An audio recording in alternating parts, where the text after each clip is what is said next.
Hello.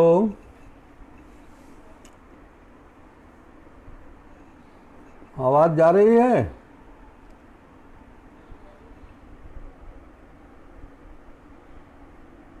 आवाज़ जा रही है? कोई तो बोले।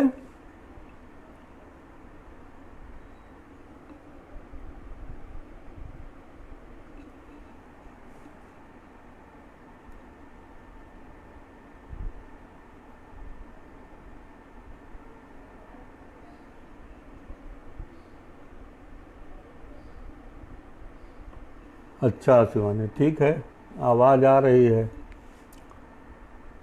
तो अब बातचीत शुरू किया जाए क्या, कि कुछ थोड़ा बहुत और? आवाज़ कम है। अच्छा, अब कैसी है?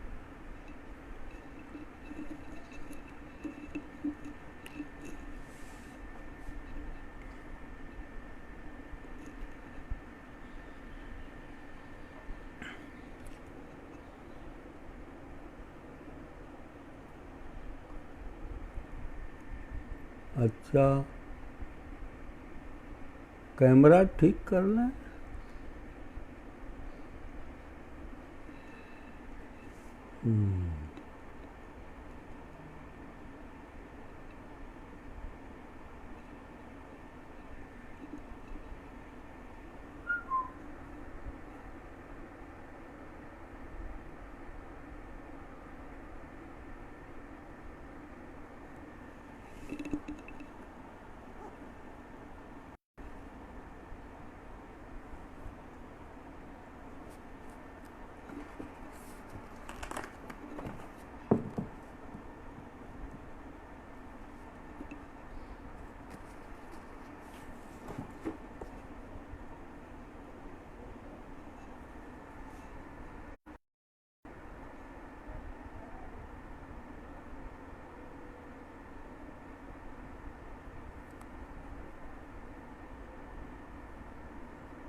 हाँ शिवानी, लेकिन ये तो चेहरे पर सब अक्षर चढ़ती जा रही है।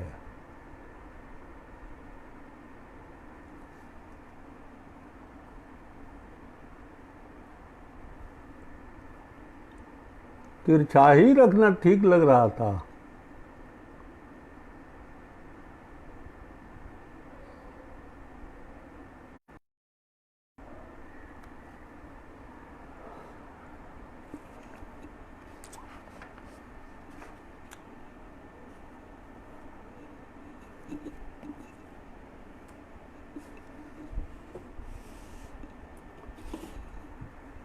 तो बात शुरू करते हैं अब धीरे धीरे। अब वंदना जी ने ये अवसर तो दिया, लेकिन ये मुश्किल भी है अवसर, क्योंकि वैसे तो मैं कवि मुक्तिबोध का पाठक हूँ। आलोचक मुक्तिबोध जितना कविता में मुझे दिखते हैं उतना तो है, लेकिन अलग से बिल्कुल आलोचक मुक्तिबोध पर एकाग्र उस तरह से नहीं। कविता के भीतर से जो आलोचक मुक्तिबोध दिखते हैं उस पर तो जरूर ध्यान गया है। तो खैर, आज से पहले 19 तारीख को सम्माननीय डॉक्टर मैनेजर पांडे ने, फिर दोस्त और इलाहाबाद यूनिवर्सिटी में प्रोफेसर बसंत त्रिपाठी ने एकाग्र ढंग से आलोचक मुक्तिबोध पर बातें कर दी हैं, और मुझे लगता है कि इसमें से अधिकांश लोग रहे होंगे उसमें। तो इन अर्थों में तो ये लगता है कि मतलब थोड़ा भार हल्का है, लेकिन फिर भी विषय तो विषय। अब मैं सोच रहा था कि कहाँ से बात शुरू किया जाए, क्योंकि बातें तो लगभग इन दोनों विद्वान वक्ताओं ने आलोचना केंद्रित बातें लगभग एक तरह से उसके दायरे को कवर कर लिया और छू लिया है, तो वो बातें बहुत कम बचती हैं। और पिरायल रवि जी भी दिखाई दे रहे हैं, नमस्कार, दक्षिण भारत से। तो इस पर बात कहाँ से शुरू किया जाए, क्योंकि रचना आलोचना के क्षेत्र में देखिए तो पूरा एक ब्रह्मांड जैसा लगते हैं मुक्तिबोध, और उसका केंद्र पाना और वहाँ से विषय को थोड़ा समझ के हल्का करके ढंग से बात करना, ये कम मुश्किल काम नहीं है। लेकिन कुछ चीज़ें जो मैं सोचता रहा हूँ वो विवादास्पद भी हो सकती हैं या बिल्कुल अजानी जैसी भी लग सकती हैं, तो मैं उन पर ही अपनी बात केंद्रित करूंगा ज़्यादातर। अब मुक्तिबोध ने सैद्धांतिक आलोचना भी लिखी है और व्यवहारिक आलोचना भी उन्होंने समीक्षाएं की हैं। तो जिसमें सबसे बड़ी समीक्षा कामानी पुनर्विचार है, तो उन सारी चीज़ों पर लगभग एक तरह से बात हुई है और उसको दोहराने की ज़रूरत नहीं है। कवियों में देखा जाए तो एक तरह त्रिलोचन को उन्होंने जिस तरीके से लिया है, कल बसंत जी बोलते हुए भी कह रहे थे कि राम जी भाई हो सकता है त्रिलोचन वाले पर कुछ कहें, तो मुझे बहुत कुछ नहीं कहना है, बस सिर्फ एक दो बातें ये कहनी है कि उपदेश कविता में आए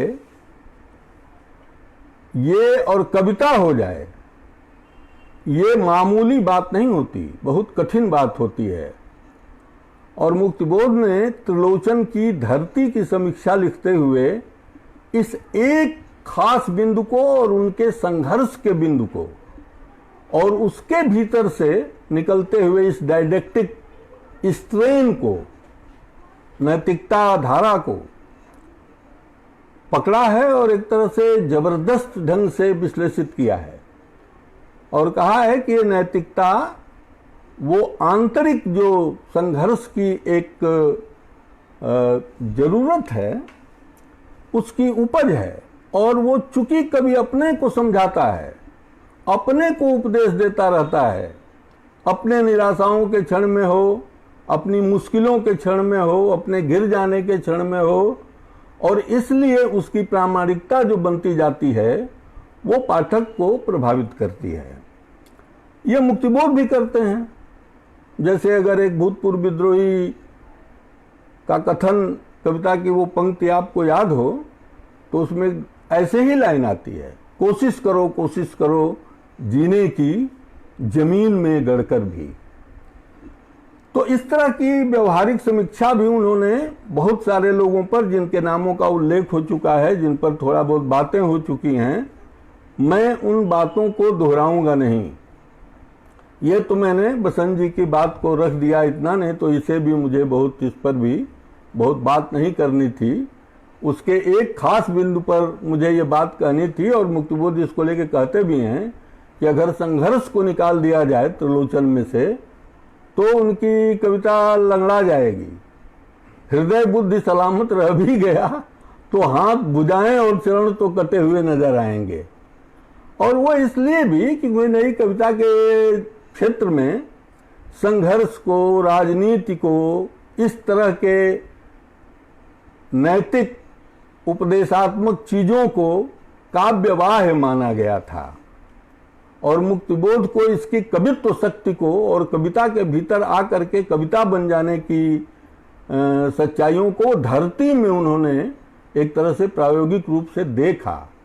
और इस नाते मुझे लगता है कि एक बहुत ही आत्मीय और लंबी समीक्षा उन्होंने धरती पर लिखी और कहा कि ये सब कुछ इसलिए संभव हुआ है कि जीवन का जितना विस्तार की संभावना दिखती है त्रिलोचन के यहाँ, वहाँ अपने उस समय में जो गिरजा कुमार माथुर हुए, हमारे केदार जी हुए, केदारनाथ सिंह नहीं, केदारनाथ अग्रवाल हुए, और उस समय भगवती भवानी प्रसाद मिश्र हुए, इन सब लोगों के बीच में भी उन्होंने कहा कि त्रिलोचन की स्थिति एक खास तरह की है, एक विशेष स्थिति है, उन्होंने एक विशेष जगह बनाई है इसमें, और सध करके कविता में बुद्धि का पूरा अनुशासन रखते हुए जो उनके आंतरिक अनुशासन की अभिव्यक्ति लगती है। तो इस तरह से वो कोई बात ना आलोचना, मतलब अगर कोई नकारात्मक पहलू है जिस पर गहरी आलोचना उनको करनी हो, न उससे वो पीछे हटते हैं, न खुल के किसी कवि के बारे में अगर उन्हें लगता है कि ये चीज़ उसके भीतर है, उसकी प्रशंसा या उसकी तारीफ भी की जानी चाहिए, तो उसको भी कविता के भीतर से ही वो बात पूरी मजबूती के साथ करते हैं। तो बहरहाल मैं तो ये बातें इसलिए कह रहा था कि कल कुछ बातें हो गई थी, अन्यथा त्रिलोचन के भी जिक्र को मैं, या समीक्षा के इन पहलुओं को, तो एक दो बातें जो मैं ये कहना चाहता हूँ कि समीक्षा में भी जो चीज़ नई कुछ एक बातें हैं जिस पर शायद बात उस तरह से नहीं हुई है, उन पहलू, उस एक दो पहलू को मैं कोशिश करूँगा लेने की, और एक समग्रता में कोई बात कहने की जगह मैं टुकड़े टुकड़े में कुछ बातें करूँगा, क्योंकि वो एक साथ एक समग्रता में पूरी बात करने के लिए उतना नोट बना के बैठना और वो सारी चीज़ें करना एक बड़े वो इसकी मांग करता है। तो मैं आपसे इस मामले में आपका गुनहगार भी ठहरूंगा कि उतना नोट वोट सब बना के क्यों नहीं बैठे। तो चीज़ें तो हैं, नोट्स हैं, लेकिन अब वो सब उलटते पलटते मेरी आदत में बहुत नहीं है। तो खैर, मैं आपसे अब सीधे जो बात कहना चाहता हूँ उस बात पर आना चाहता हूँ। मुक्तिबोध आधुनिक नए भारत के खोज के कवि हैं। वो किसी तरह के अस्मिता के, पहचान के परम अभिव्यक्ति भी जो उनकी है उसकी खोज का अर्थ है। मुक्तिबोध की कविताओं के भीतर से मैं बात करूं तो, और ये मैं अपने से नहीं कह रहा हूं, तो मुक्तिबोध आधुनिक नए भारत की खोज है, और उनकी समूची कविता अंधेरे में तक, जिसकी सफलतम अभिव्यक्ति अंधेरे में है, अंधेरे में तक उनमें उनकी कविता, उनकी कहानी, उनके आलोचनात्मक निबंध, चाहे वो व्यवहारिक समीक्षा के हों या सैद्धांतिक आलोचना के पक्ष के हों, ये सब में आप ये चीज़ पाएंगे कि उसके केंद्र में एक नए भारत की, नए स्वदेश की खोज का पहलू मौजूद है।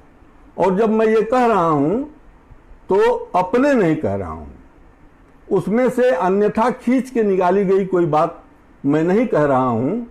और जब ये मैं कह रहा हूं तो उनकी एक कविता घर की तुलसी, वो कविता है, उसमें वो कहते हैं मुक्तिबोध, रे यह स्वदेश की खोज वस्तुतः अंतर के आकर्षण की संगति सामंजस्याकुल, यह आत्मधर्म, यह आत्म कार्य, तू इसकी अपनी आज्ञाएं कर सिरोधार्य।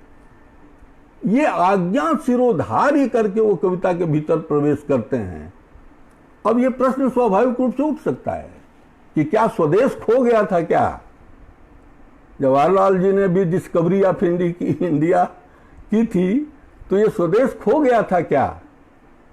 हाँ, एक अर्थ में नहीं, इसके मूल अर्थ में, अपने स्वतंत्रता आंदोलन के मूल्यों के अर्थ में स्वदेश खोने लगा था, और लगभग खोने की दिशा में खो गया था। एक तरह से कहा जाए कि जितने भी आजादी के आंदोलन के दौरान सुंदर वचन दिए गए थे, वो क्रमशः अपने व्यंग्य चित्र में बदल गए थे, जिसको कविता के नए प्रतिमान में या अन्य जगहों पर समीक्षक लोग मोहभंग की अवस्था कहते हैं, लेकिन मुक्तिबोध के लिए मोहभंग की अवस्था नहीं लगती है। लगता है कि एक कंटिन्यूटी है और उस देश की खोज, उस देश का स्वप्न नहीं निर्मित हो रहा है जिसके लिए लोग लड़े, जिसके लिए लोग चले। आप भगत सिंह को याद करिए, इस संदर्भ से कुछ पहले से ही बातें होने लगी थी। आप प्रेमचंद को याद करिए, जिसमें देवी दिन खटिक कहता है कि अगर मिस्टर जान की जगह या गोरे साहबों की जगह भूरे साहब आ गए तो क्या फर्क पड़ेगा। या उनका एक और पात्र कहता है कि अगर मिस्टर जान की जगह सेठ गोविंदी आ गए तो क्या फर्क पड़ेगा। या आप दूसरी तरफ से देखिए तो निराला की महंगू महंगा रहा कविता पढ़िए तो कहते हैं, जवाहरलाल का वर्णन करते हुए कहते हैं, बड़े बाप के बेटे लंदन के बैरिस्टर, और बातें लिखते हुए वो कहते हैं कि 100 पर्दों के अंदर खुले हुए गांव में आए हैं, पंडित जी का भाषण है विदेशी राष्ट्र के हित में समझौते के लिए। और भगत सिंह भी यही कहते हैं कि अगर भूरे अंग्रेज चले जाएं, अरे गोरे अंग्रेज चले जाएं और भूरे अंग्रेजों के हाथ में सत्ता आ जाए तो इससे क्या फर्क पड़ेगा। यानी वह मजदूरों किसानों का राज, और ये जो 46 से तेलंगाना का आंदोलन शुरू हुआ, जो 50-51 तक चला, 50 तक लगभग, और 50 में जब संविधान आया तो मुक्तिबोध ने बड़े दुख के साथ भी कहा कि ये 50 भी एक मैली छाया लेके आ रहा है। ये सन 50 लिखा हुआ है बाकायदे, सन 50, और सन 50 की एक बड़ी घटना है कि हमारे देश में अपना गणतंत्र स्थापित हो रहा था, लागू हो रहा था। लेकिन उन्होंने देखा कि उतने बड़े कत्लेआम, उतने बड़े जनसंहार, उतना ज्यादा दमन, बेसिक उसमें कम्युनिस्टों की संख्या अधिक थी, लेकिन वो तो जनता का आंदोलन था, गरीबों का आंदोलन था, किसानों का आंदोलन था, और उसका दमन हुआ था। तो ये सारी चीजें, 50 की चर्चा, 52 की चर्चा, फिर 53 में, 1953 में उनकी एक कविता पंक्ति में आता है, भयानक स्याह सन 53 का चांद वह। 53 में ग्वालियर में मजदूरों के ऊपर गोली चली थी, और बकौल प्रमोद वर्मा, जो उन्होंने उनके जीवन पर एक किताब लिखी है, वो कहते हैं कि मुक्तिबोध बाकायदे वहां रिपोर्टर की तरह गए थे, और जब उन्होंने अपने नोटबुक में, जहां वो रिपोर्ट कर सकते थे, एक प्रतिनिधि के तौर पर गए थे, शायद रेडियो के रिपोर्टर के तौर पर या जैसे भी, लेकिन जब वो अपनी कविता में रिपोर्टिंग करने आते हैं तो वहां उस चांद के टेढ़े मुंह को पूरी तरह से दिखाते हैं। तो मेरे कहने का मतलब, और दूसरी तरफ देखिए, हमारा जो देश है वो साम्राज्यवाद के विरोध में लड़कर, साम्राज्यवाद के विरोध में हमारे राष्ट्रवाद का उदय हुआ था। लेकिन वह राष्ट्रवाद साम्राज्यवादियों के पैसे की संस्कृति में ढलते हुए दिल्ली को लंदन और वाशिंगटन का उपनगर बनाने पर तुलने लगा था। आज तो और ज्यादा वो प्रत्यक्ष है, हम लोग वो सारी चीजें देख रहे हैं ज्यादा साफ तरीके से। कहने का मेरा सिर्फ तात्पर्य है कि मुक्तिबोध में जो खोज है वो किसी अस्मिता की नहीं, किसी पहचान की नहीं, किसी आइडेंटिटी की नहीं, वह नए आधुनिक भारत की खोज है, और उसके लिए संघर्ष है, उसके लिए सत्य के साथ सत्ता का युद्ध है वहां, उसके लिए उनकी कविताओं में सर्वेक्षण है। ये कोई हवा में बात नहीं है, वो बाह्य से अंतर जो भाव हैं उसके सामंजस्य की टकराहट, और उसमें सामंजस्य ढूंढने की कि जो मैं सोच रहा हूं वो सही है कि नहीं है। इसके लिए वसूलों से, रंदों से, अपनी इतनी काट छांट, इतनी आत्मालोचना, आत्मभर्सना के हद तक जाकर, आत्म अभियोग लगाने के हद तक जाकर सारी बातें, और ये उनके निबंधों में भी ये बात आती है। ये सामान्य बातें नहीं हैं। तो वो मैं कह रहा हूं कि मुक्तिबोध की कविताओं का एक अंतःसूत्र नए आधुनिक भारत की खोज है। तो एक बात तो मैं आपसे ये कहना चाहता था, और अब देखिए मैं इसके साथ एक संदर्भ, अन्यथा न लीजिएगा आप लोग। 1989 में नामवर सिंह जी ने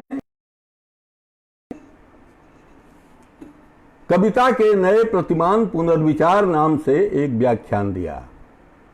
निराला व्याख्यान माला में शायद उन्होंने ये व्याख्यान दिया, और उस व्याख्यान में उन्होंने कहा कि नए कविता के प्रतिमान में अनुभूत की प्रामाणिकता, जटिलता, तनाव, विसंगति, विडंबना, ईमानदारी आदि जिन संकल्पनाओं का परीक्षण किया गया था वो केवल तार्किक आधार पर,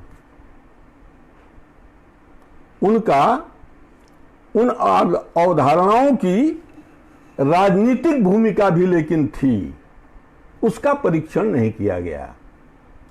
यानी उन्होंने कहा कि रूपवाद के ही आधार पर खंडन किया गया, रूपवाद की रूपवादी समीक्षा ही की गई, जबकि उसके निहितार्थ राजनीतिक थे। वो न्यू क्रिटिसिज्म की साहित्यिक सिद्धांत थे, नई आलोचना की, नव्य आलोचना की, अमेरिका के न्यू क्रिटिसिज्म के नाम से जिसे हम जानते हैं, कि वो शैली थी। अब एक प्रश्न ये उठता है कि ऐसा क्यों कर हुआ। ये सिर्फ सवाल उठाने के लिए, सोचने के लिए मैं कह रहा हूं, क्योंकि इस बात में बहुत बातें निहित हैं। अब आप देखिए कि मुक्तिबोध उसी समय उस न्यू क्रिटिसिज्म के सारे सिद्धांतों का खंडन कर रहे हैं। व्यक्ति स्वातंत्र तक के, जो तब हमारे देश में गरीबों के लिए व्यक्ति स्वातंत्र का कोई अर्थ नहीं रह गया था। ये अमीर लोगों के, जो उसको भोग सकते थे, जो उसको बरत सकते थे, जो इस हैसियत में थे। अन्यथा मुक्तिबोध लिखते हैं अपने समीक्षा के निबंध में कि व्यक्ति स्वातंत्र व्यक्तिवाद का एक आड़ बन गया है। व्यक्ति स्वातंत्र के नाम पर व्यक्तिवाद धड़ल्ले से चलाया जा रहा है। अन्यथा व्यक्तिवाद हमारे जैसे, आप जैसे लोगों के लिए, और उनका तारसप्तक का ही आत्मवक्तव्य देख लीजिए, वो एक और बड़ी बात कहते हैं। वो ये कहते हैं कि यह व्यक्तित्व के व्यवसायीकरण का युग है। व्यक्तित्व के व्यवसायीकरण का, यह किसी भी आदमी के लिए परीक्षा का समय है। इसमें व्यक्तित्व खरीदे और बेचे जा रहे हैं। क्योंकि अपने एक समीक्षा के निबंध में मुक्तिबोध कहते हैं कि स्वतंत्रता के बाद अवसरवाद की बाढ़ आई, और साहित्यिक क्षेत्र में भी वो बाढ़ आई, और साहित्यिक जन भी खूब बहे, कम नहीं बहे। छोटे छोटे पदों के लिए, छोटे छोटे प्रतिष्ठानों में जाने के लिए इतनी सिर फुटौवल, इतना मार काट और इतना भाग मचा हुआ था, एक दूसरे को लंगी मारने की कोशिश हो रही थी, कि मुक्तिबोध कहते हैं कि ये अनुभव मुझे न हुआ होता तो अच्छा था। लेकिन वो तो होना था, वो कोई मन की बात तो नहीं थी, वो तो हो रहा था। और उन्होंने कहा कि इससे हमारे जैसा समझौता न करने वाले आदमी की बड़ी दुर्दशा थी, और अब तो जीने के लाले पड़ गए हैं। ऐसी स्थिति में मैं कहना चाहता हूं, जो कल चर्चा हो भी चुकी है, कि मुक्तिबोध एकमात्र ऐसे आदमी थे जिन्होंने नई कविता का विश्लेषण करते हुए निम्न मध्य वर्ग की बात तो की, लेकिन एक बड़ी बात उन्होंने की। वो बड़ी बात ये की कि उन्होंने ये कहा कि नई कविता के कलेवर के ऊपर शीत युद्ध की छाप है। और रामविलास शर्मा, डॉक्टर रामविलास शर्मा, जो मुक्तिबोध की आलोचना तो करते हैं, लेकिन इसको मानने के लिए वो बाध्य होते हैं कि हम लोगों में से किसी ने भी नहीं, बल्कि सबसे पहले मुक्तिबोध ने यह बात उद्घाटित किया। अब बेशक वो नई कविता के विरुद्ध में इसका उपयोग करने के लिए ही किए हों, वो बात अलग है, लेकिन उन्हें यह स्वीकार करना पड़ा कि हम सब लोगों में एकमात्र मुक्तिबोध थे जिन्होंने नई कविता के ऊपर शीत युद्ध की छाप को रेखांकित किया। मैं आपसे ये कहना चाहता हूं कि शीत युद्ध के साहित्यिक मूल्यों के खिलाफ, उसकी राजनीति के खिलाफ, जो मूलतः साम्यवाद को नष्ट करने के लिए ही निर्मित की गई थी, जिसे अपने व्याख्यान में नामवर सिंह भी उद्धृत करते हैं, मुक्तिबोध। और दुख की बात यह है, जो मैं आपसे कहना चाहता हूं, कि मुक्तिबोध कविता के नए प्रतिमान के केंद्र में है।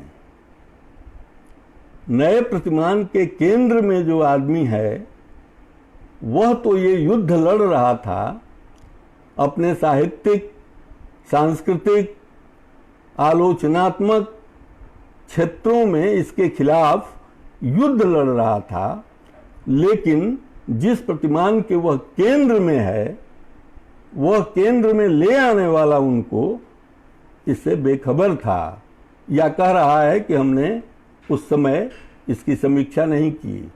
तो क्यों नहीं की, मैं इस पर अब नहीं जाऊंगा, क्योंकि ये विस्तार होगा। लेकिन उसके बाद फिर एक बात वो कहते हैं कि ये नक्सलवादी आंदोलन के बाद जो धारा उत्पन्न हुई, उसमें ये बातें साफ साफ हम भी देख पाए। लेकिन मुक्तिबोध तो नक्सलवादी के आंदोलन से पहले ही देख रहे थे। और सच कहिए तो मुक्तिबोध नक्सलवादी के भी अवागार्द कवि ठहरते हैं। इसी नाते अवागार्द कवि ठहरते हैं, बात नहीं है।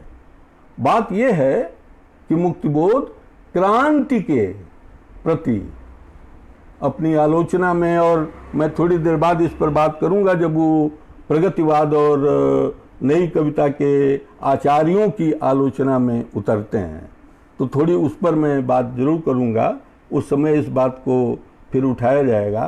लेकिन मैं ये कहना चाहता हूं कि जो केंद्र में था वो तो लड़ रहा था, जो केंद्र में रख करके नए प्रतिमान निर्मित कर रहा था, वो लेकिन इस लड़ाई को नहीं लड़ रहा था। उसे रूपवादी आधार पर ही, उसका तार्किक आधार पर खंडन करने की कोशिश कर रहा था। अब कितना हुआ कितना नहीं हुआ ये अलग एक विषय है, लेकिन ये स्थिति थी। फिर आगे नामवर सिंह उसी व्याख्यान में एक और बात कहते हैं। वो कहते हैं कि इसके लिए हमें एक दूसरा मतलब काव्य का मान बनाना पड़ेगा।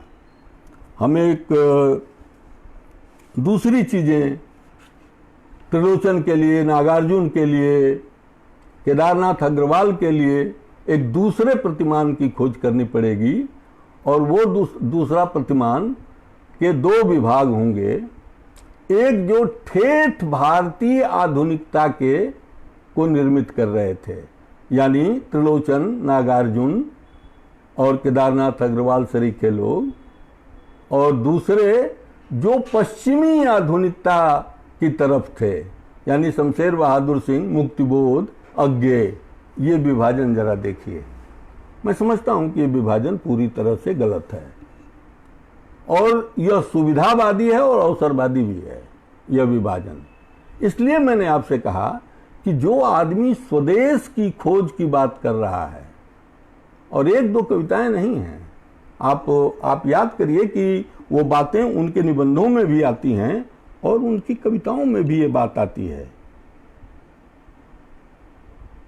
कि सारे प्रश्न छलमय और उत्तर और भी छलमय, समस्या एक, केवल मेरे सभ्य ग्रामों और नगरों में सुखी सभी मानव सुखी सुंदर व शोषण मुक्त कब होंगे।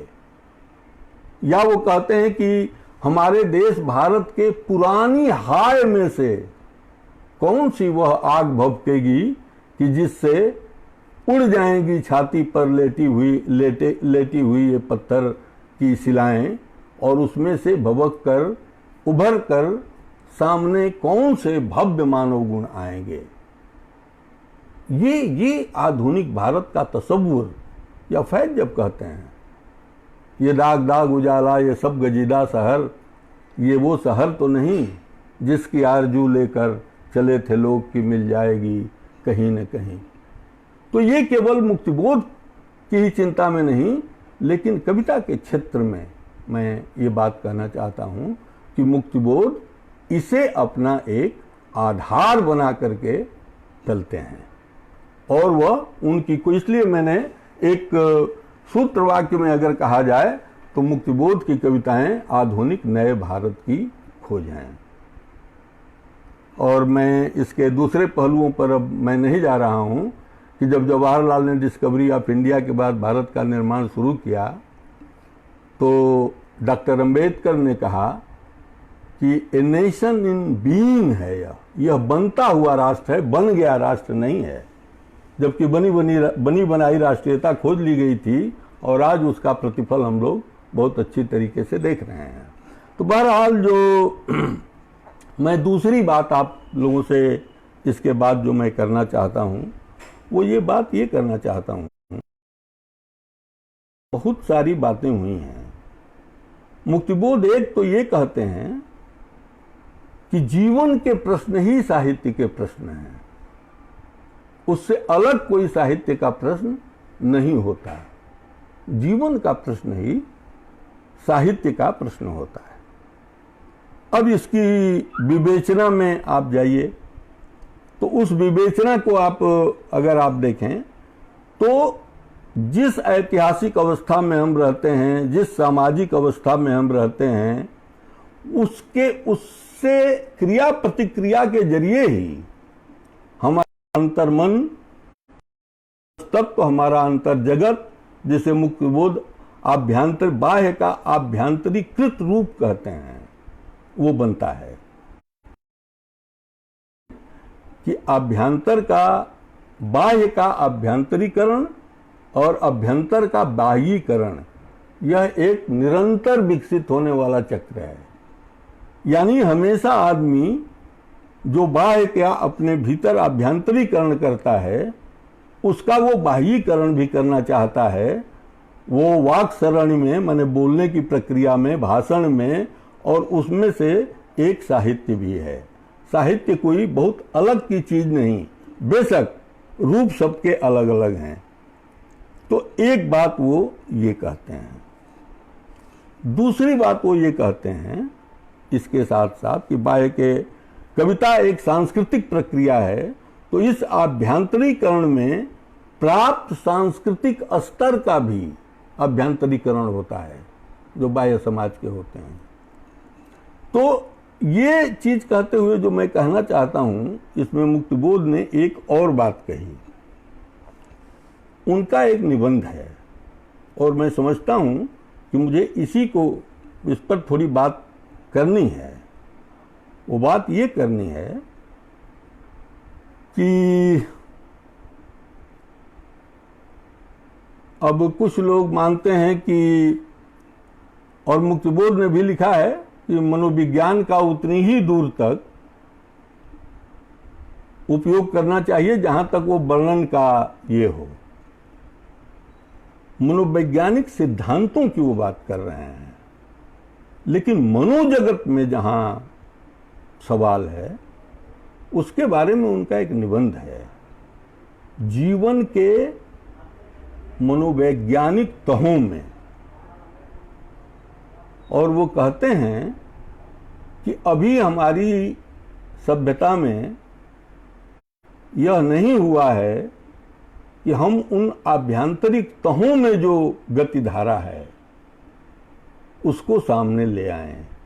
और वो जो वर्णन है वो कहते हैं कि मनुष्य तो थोड़ा स्वतंत्र है, अपने आप करण के समय समाज के बंधनों की थोड़ी बहुत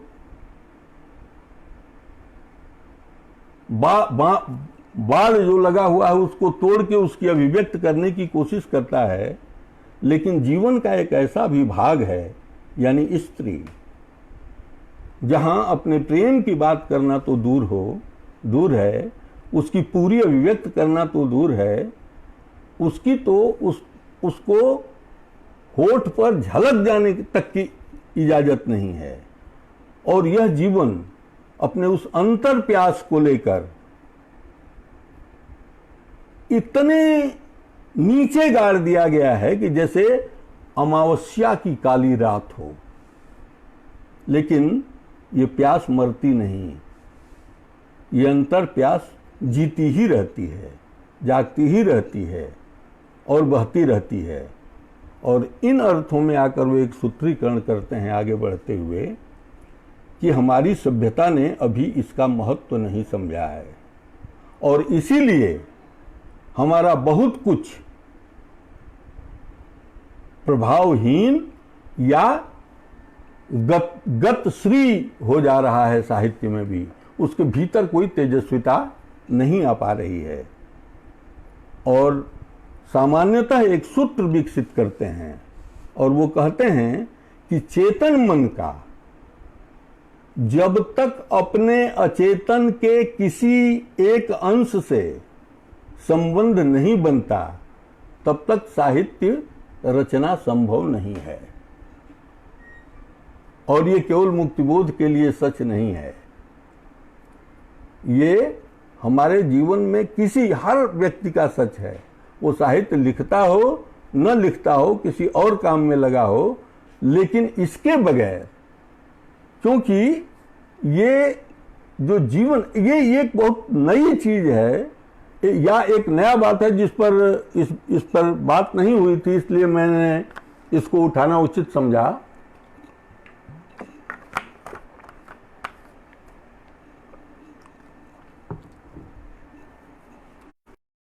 बात जरूर की जानी चाहिए। अब देखिए, एक उदाहरण के लिए एक बात कहते हैं कि कल जो हमने चर्चा की थी, चांद का मुंह टेढ़ा में एक कविता थी, उस पर चर्चा करते हुए लोगों ने उसमें ईड़ा पिंगला सुषमन्ना नाड़ी वगैरह वगैरह का जिक्र आता है, यानी कि योग का पूरा ठाठ है।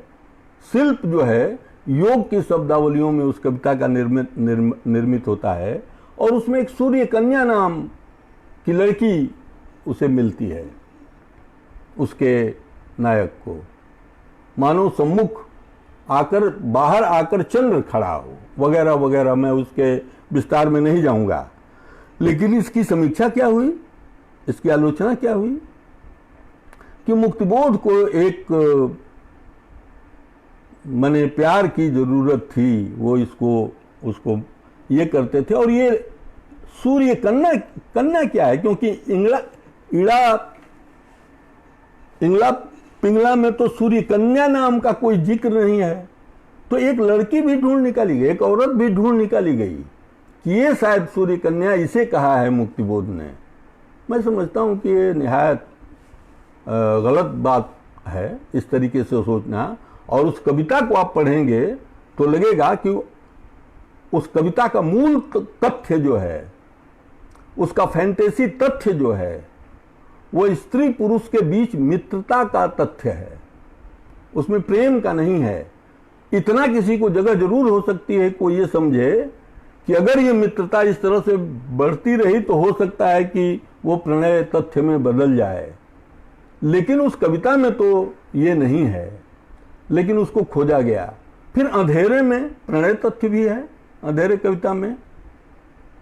तो मैं उस पर थोड़ी देर बात करूंगा। इसको मतलब मैं कहने के पीछे ये कह रहा हूं कि अभी हमारे यहां, अब भी जब मुक्तिबोध लिख रहे थे उसी समय नहीं, बेशक उससे परिस्थितियां बदली हैं, लेकिन कल रोमांस का जिक्र कर रहे थे बसंत त्रिपाठी जी, मैं उस संदर्भ को भी अगर इससे जोड़ लूं तो क्या स्थिति है प्रेम की, इसे हम देख सकते हैं अपने समाज में। तो वहां मुक्तिबोध, और ये मुक्तिबोध ही नहीं, प्रेमचंद तो प्रणय तथ्य को भी मित्रता के भीतर ले आते हैं।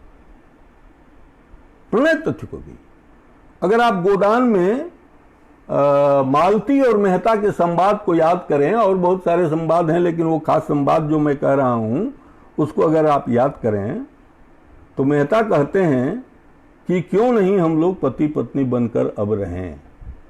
तो मालती कहती है कि मेहता, इस पर मैंने महीनों सोचा है और अंततः यह पाया है कि पति पत्नी बनकर रहने से अच्छा है मित्र बनकर रहना। और वे प्रगाढ़ आलिंगन में बंध गए। यानी प्रणय तथ्य के भीतर भी अगर मित्रता नहीं है स्त्री पुरुष की, तो वो प्रणय नहीं है, वो रोमांस नहीं है, वो प्यार नहीं है, वो एक दूसरे का म्यूचुअल रिस्पेक्ट नहीं है, वो एक आदर सम्मान की बात छोड़िए, एक दूसरे को समझने बराबरी के स्तर पर वो भाव नहीं है। और मित्रता के भीतर एक ये भाव होता है। बहरहाल, तो मैं कह रहा हूं कि ये भी हमारी समीक्षा में भी, अब भी बातचीत में तो बहुत ही हालत खराब है। आप साहित्यिक मंडलियों में बैठिए, पुरुष मंडलियों में, तो मैं तो पाता हूं कि हालत बड़ी खराब है। तो अब वो अंधेरे में भी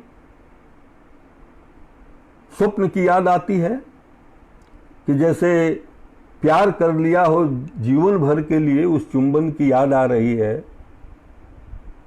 और फिर पंक्ति आती है, हाय यह स्नेह की वेदना जाग गई क्यों कर, दुख के साथ। और उसे आप ध्यान से देखिए। मैं इस बात को खास तौर से, जो उन्होंने मनोवैज्ञानिक तहों में कहते हुए कहा है कि स्त्री पुरुष की ये अलग अलग जो स्थितियां हैं वो मरती नहीं है, वो जीवन की प्यास बहती रहती है। मुक्तिबोध ने ये लिखा है उसके आगे कि लेकिन कुछ लोग ऐसे निकलते हैं कि इन व्यक्तित्व के खंडहरों को लांघते हुए एक अखंड संबंध प्रक्रिया के निर्माण को संभव बनाने का प्रयास करते हैं। केवल व्यक्तिगत ये बात नहीं फिर रह जाती। तब वो आपको मैं कह रहा हूं कि अंधेरे में जब आप देखिएगा उस कविता के में, तो ये जो प्रेम की गहरी वेदना जगती है, उसको भी लोगों ने कहा कि मुक्तिबोध को एक प्रेमिका की जरूरत थी। ये क्रांति घटित हो चुकी है उस कविता में, फैंटेसी में।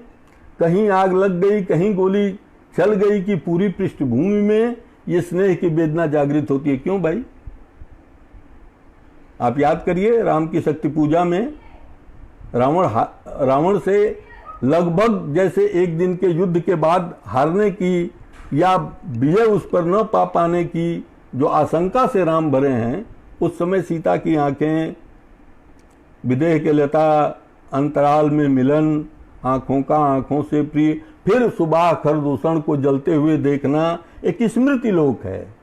यहाँ एक स्वप्न लोक है और क्रांति के बीच में है, क्रांति की पृष्ठभूमि में है।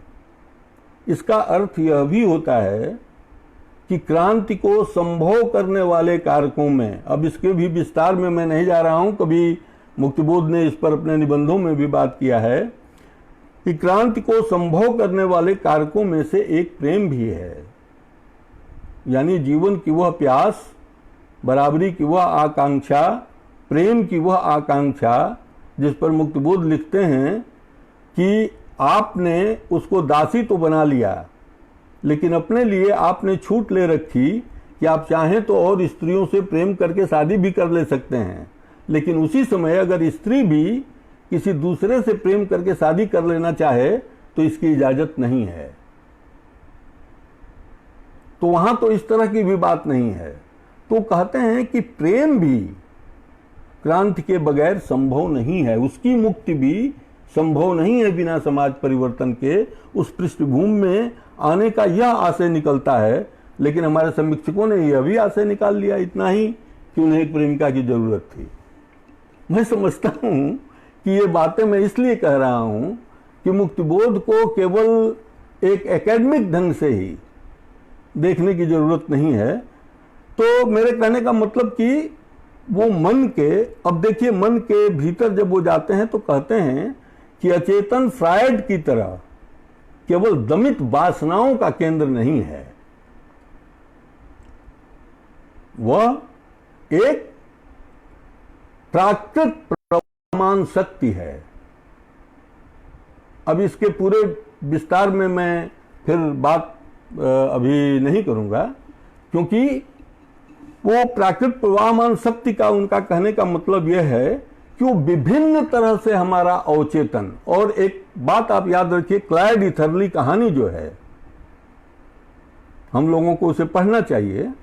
क्लाइड ईथरली कहानी में मुक्तिबोध एक तरह से चेतन और अवचेतन की भूमिका ही को ही जैसे उलट देते हैं।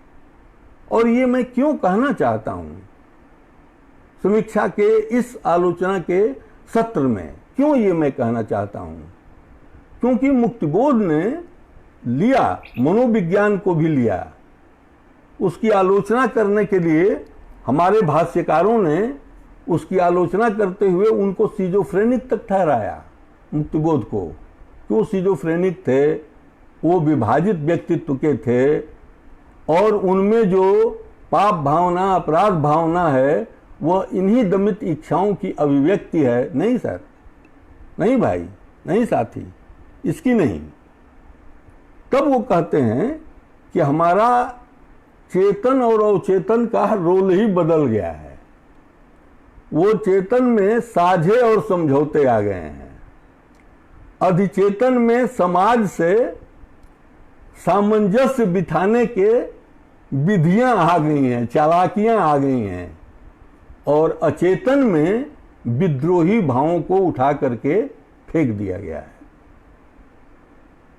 और आज के एक माने इस दौर में फ्रायड के एक शिष्य जो जैक लेका हैं, उनकी बड़ी चर्चा है आजकल कि मनोविज्ञान को क्यों साहित्यालोचन का एक पहलू बनाया जाना चाहिए।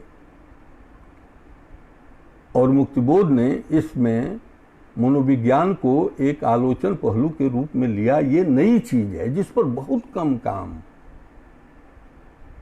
और समीक्षकों ने भी बहुत कम काम दिया है, ध्यान दिया है, और जिन्होंने दिया भी है तो वो विभाजित व्यक्तित्व का बताने या मतलब विक्षिप्त की तरह होने के रूप में उसको लिया है, लेकिन नहीं।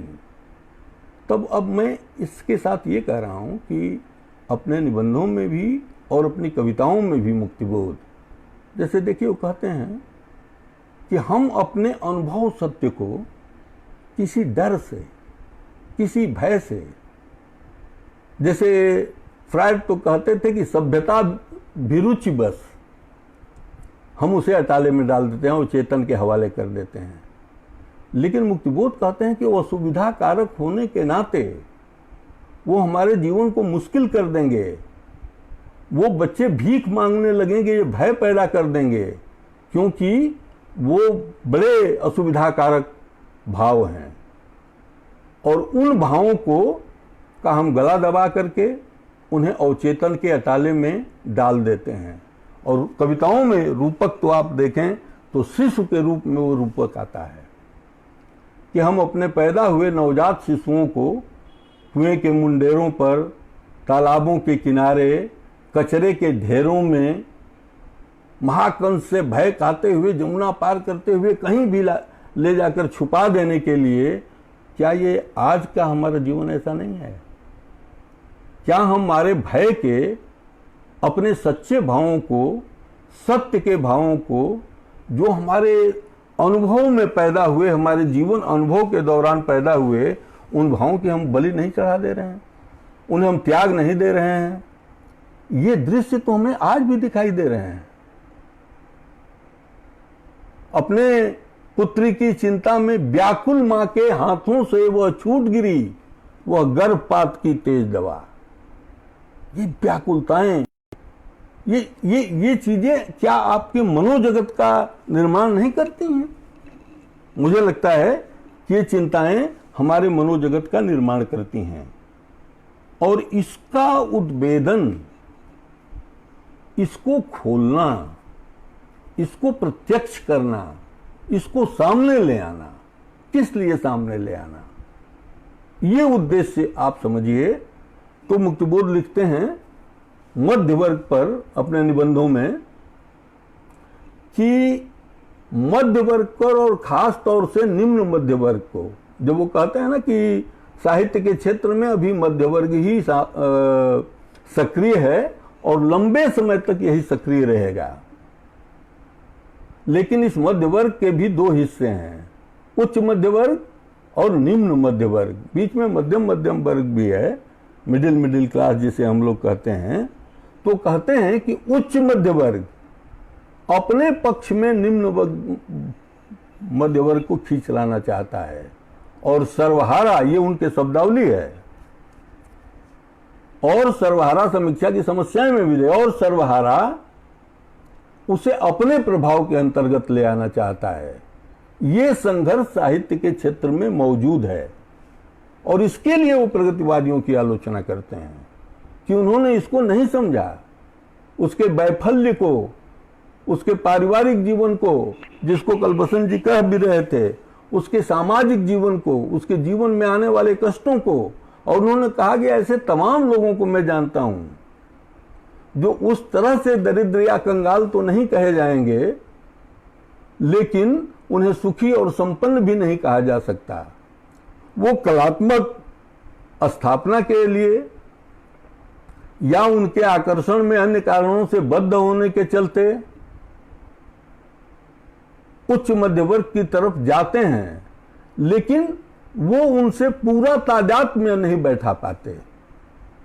उन्हें हमें अपनी तरफ खींचना चाहिए। उनकी कविताओं में थोड़ी सी निराशा, थोड़ा सा शोक देख करके हमें उन पर अहंकार भरा पदाघात नहीं करना चाहिए।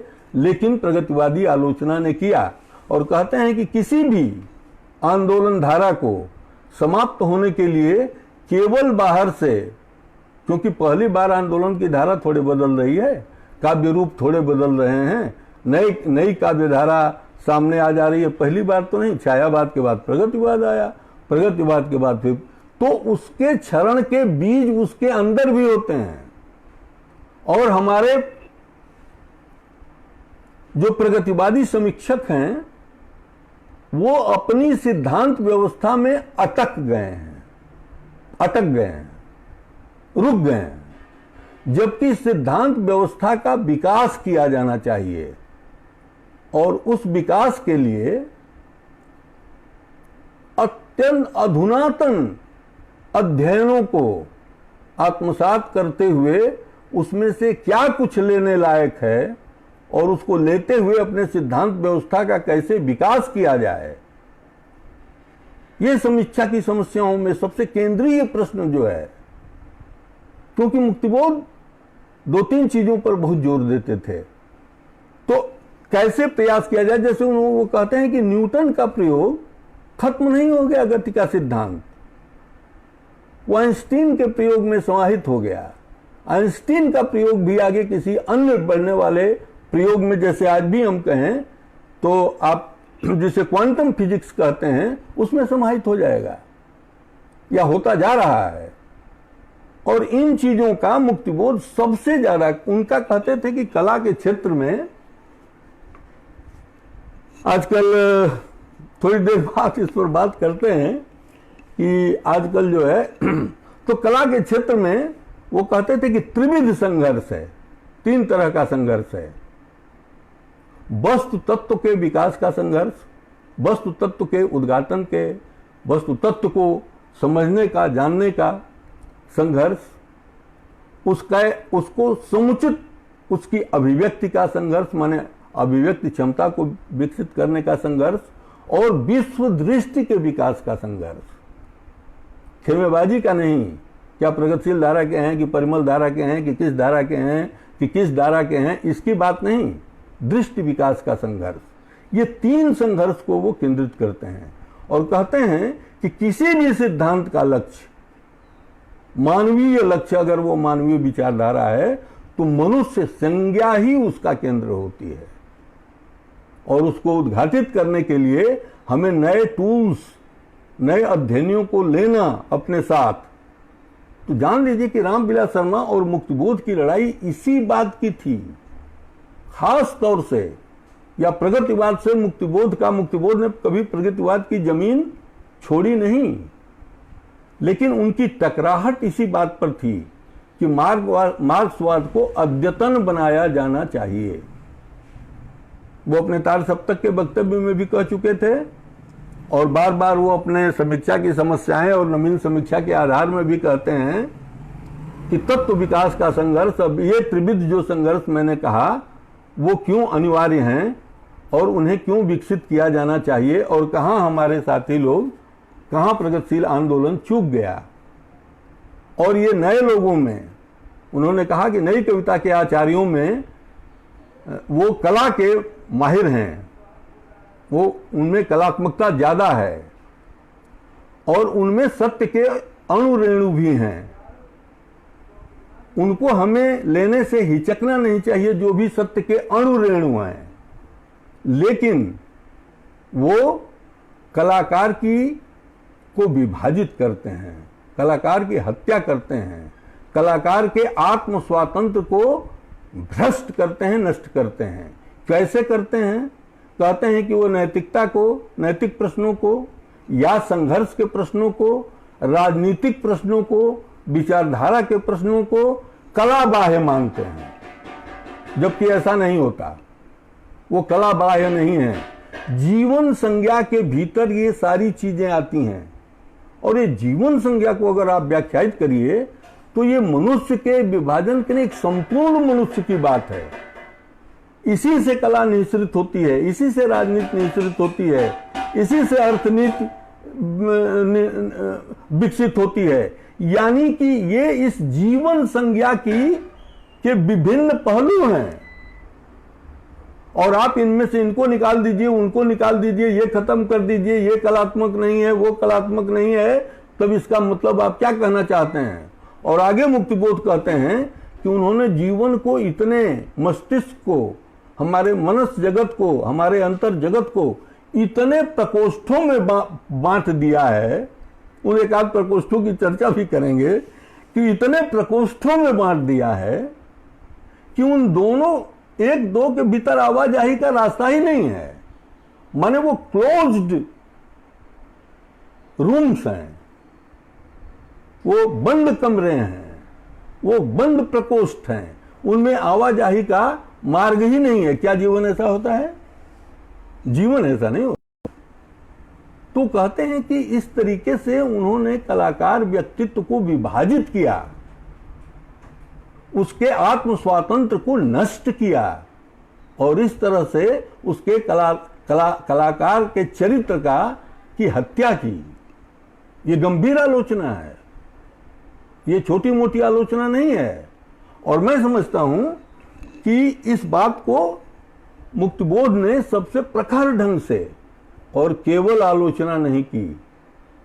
मैं अपने श्रोता साथियों से भी, जो भी मुझे सुन रहे हैं, मैं उन सभी साथियों से भी एक बात मैं कहना चाहता हूं। वो ये कहना चाहता हूं कि यथार्थ का ज्ञान बैठे ठाले नहीं होता। जो कुछ भी आप देखते हैं वो यथार्थ नहीं है।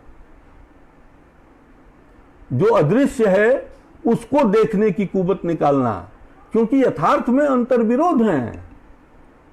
और मुक्तिबोध ने अपने उन्हीं निबंधों में, मैं फिर बार बार उन निबंधों की ही चर्चा कर रहा हूं जो 2-3 निबंध हैं, यहां तक कि उन्होंने कहा कि भाव भी प्रसंगबद्ध होते हैं। एक ही भाव, प्रेम का भाव लीजिए, स्त्री के लिए एक है, पुरुष के लिए एक है, गरीब के लिए एक है, अमीर के लिए एक है। इसी तरह से घृणा का भाव भी कहते हैं कि वो प्रसंगबद्ध होते हैं। आप उनको विभाजन करने के लिए एक समूह में रख देते हैं। घृणा, प्रेम, क्रोध पर तो रामचंद्र शुक्ल ने भी लिखा है कि हर क्रोध एक तरह का नहीं होता, तो ये आप कर देते हैं। लेकिन भाव भी प्रसंगबद्ध होते हैं, वर्गबद्ध होते हैं, स्थितिबद्ध होते हैं।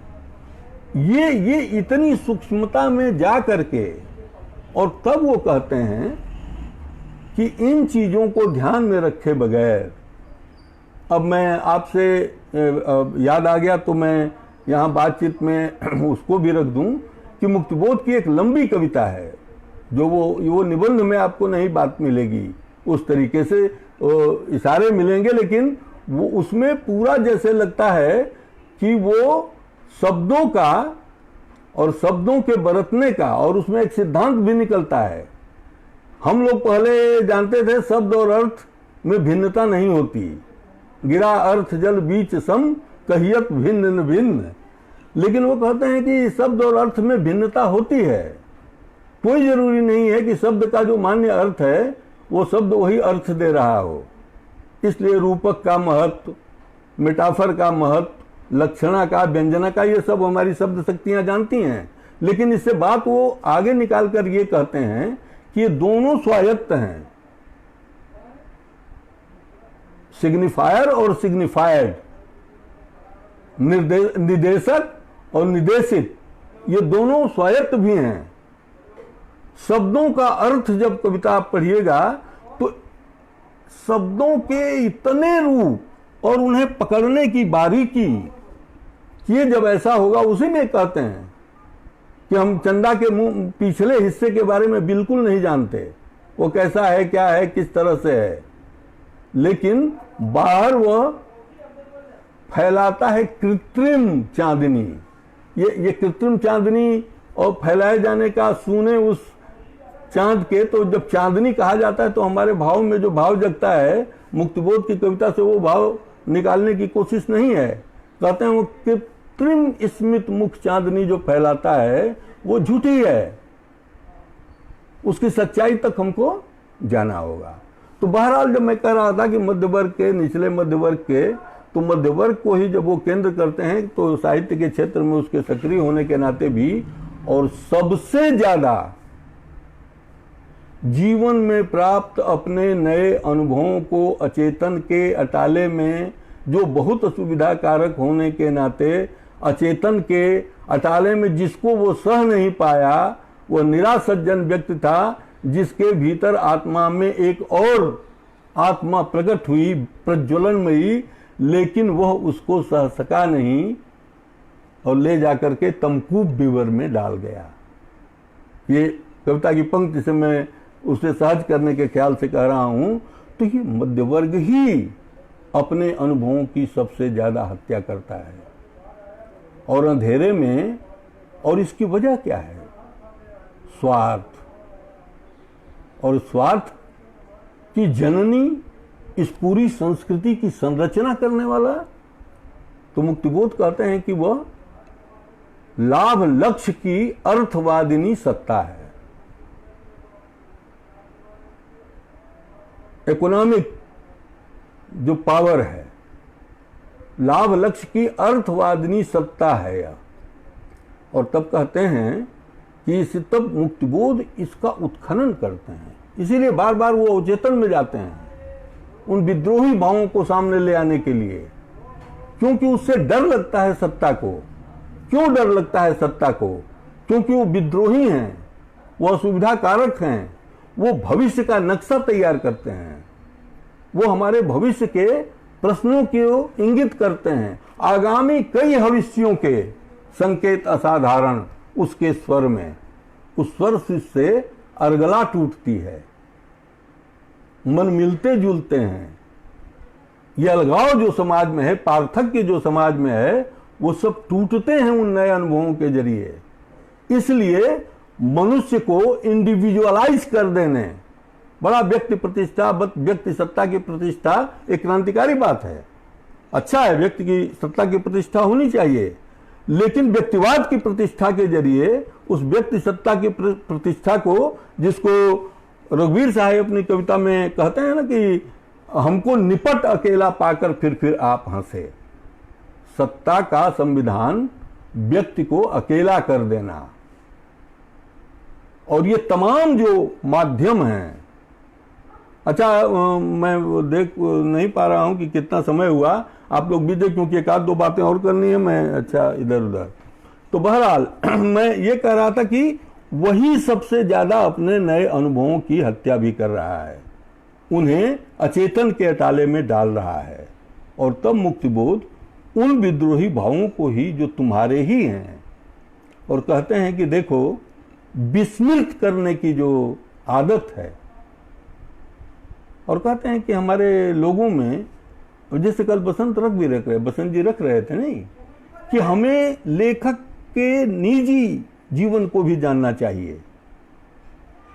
हम कह रहे हैं कि आदमी में ही दिलचस्पी खत्म हो रही है, मन की सुनी अकादमी में दिलचस्पी नहीं आदमी में।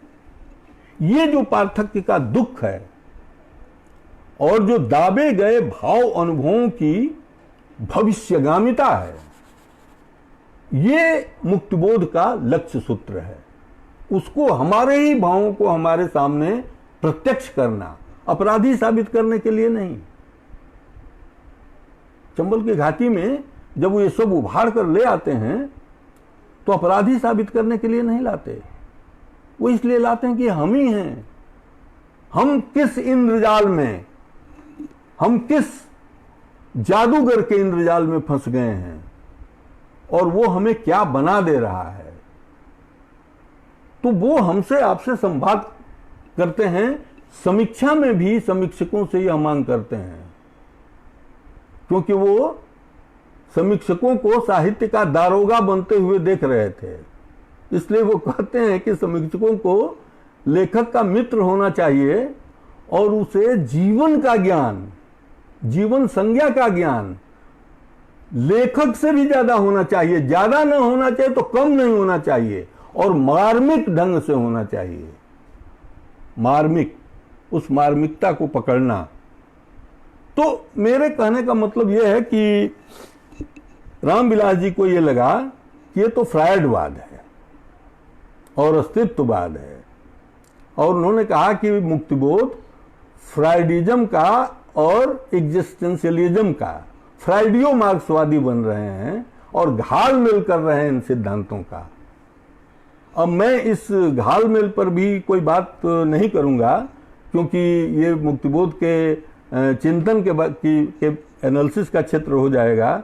ये फिर कभी अगर हम लोग बातचीत कभी करना चाहेंगे तो इसलिए भी समझना चाहिए। लेकिन इतना तो है कि नए अध्ययनों के ज्ञान के बगैर, और वो ये बात कहते हैं कि क्यों, इसलिए कि जीवन हमारा पहले जैसा नहीं है।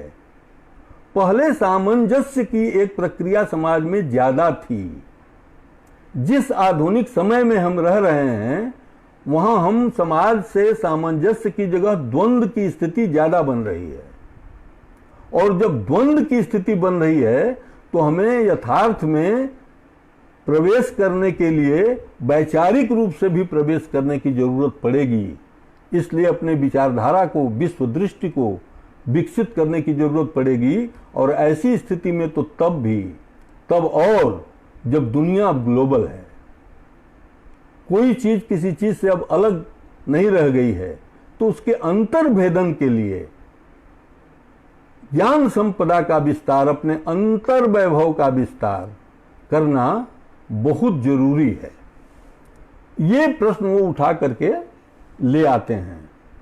और अगर मैं कहूं, ब्रह्मराक्षस ब्लॉग का नाम है जिस पर हम लोग बैठ के बात कर रहे हैं, तो ब्रह्मराक्षस कविता में मुक्तिबोध इसको उठाते हैं।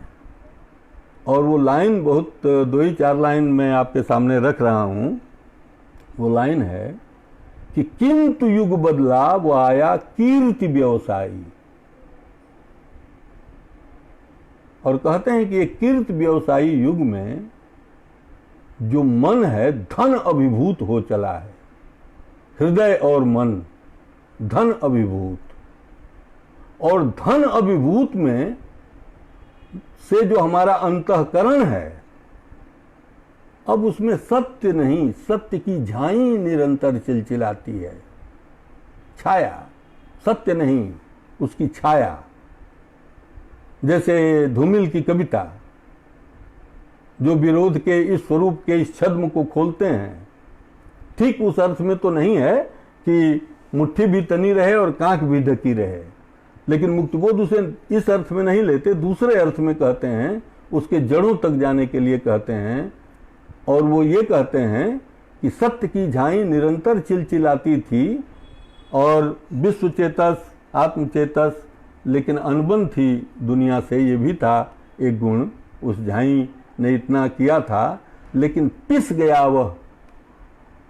सत्य की झाई भी चिलचिलाती थी और महत्ता के चरण में विषादा को मन झुकता भी था, महत्ता भी चाहिए था। ये कठिन दो पाठ हैं जीवन के। पिस गया वह कठिन पाठों बीच, ऐसी ट्रेजेडी है नीच। इस ट्रेजेडी को सामने ले आते हुए संघर्ष की ओर विकसित करना, ये दायित्व आलोचना को, रचना को। और ये कहते हैं कि ये साहित्यगत नहीं, ये जीवनगत रूप से पाए जाते हैं।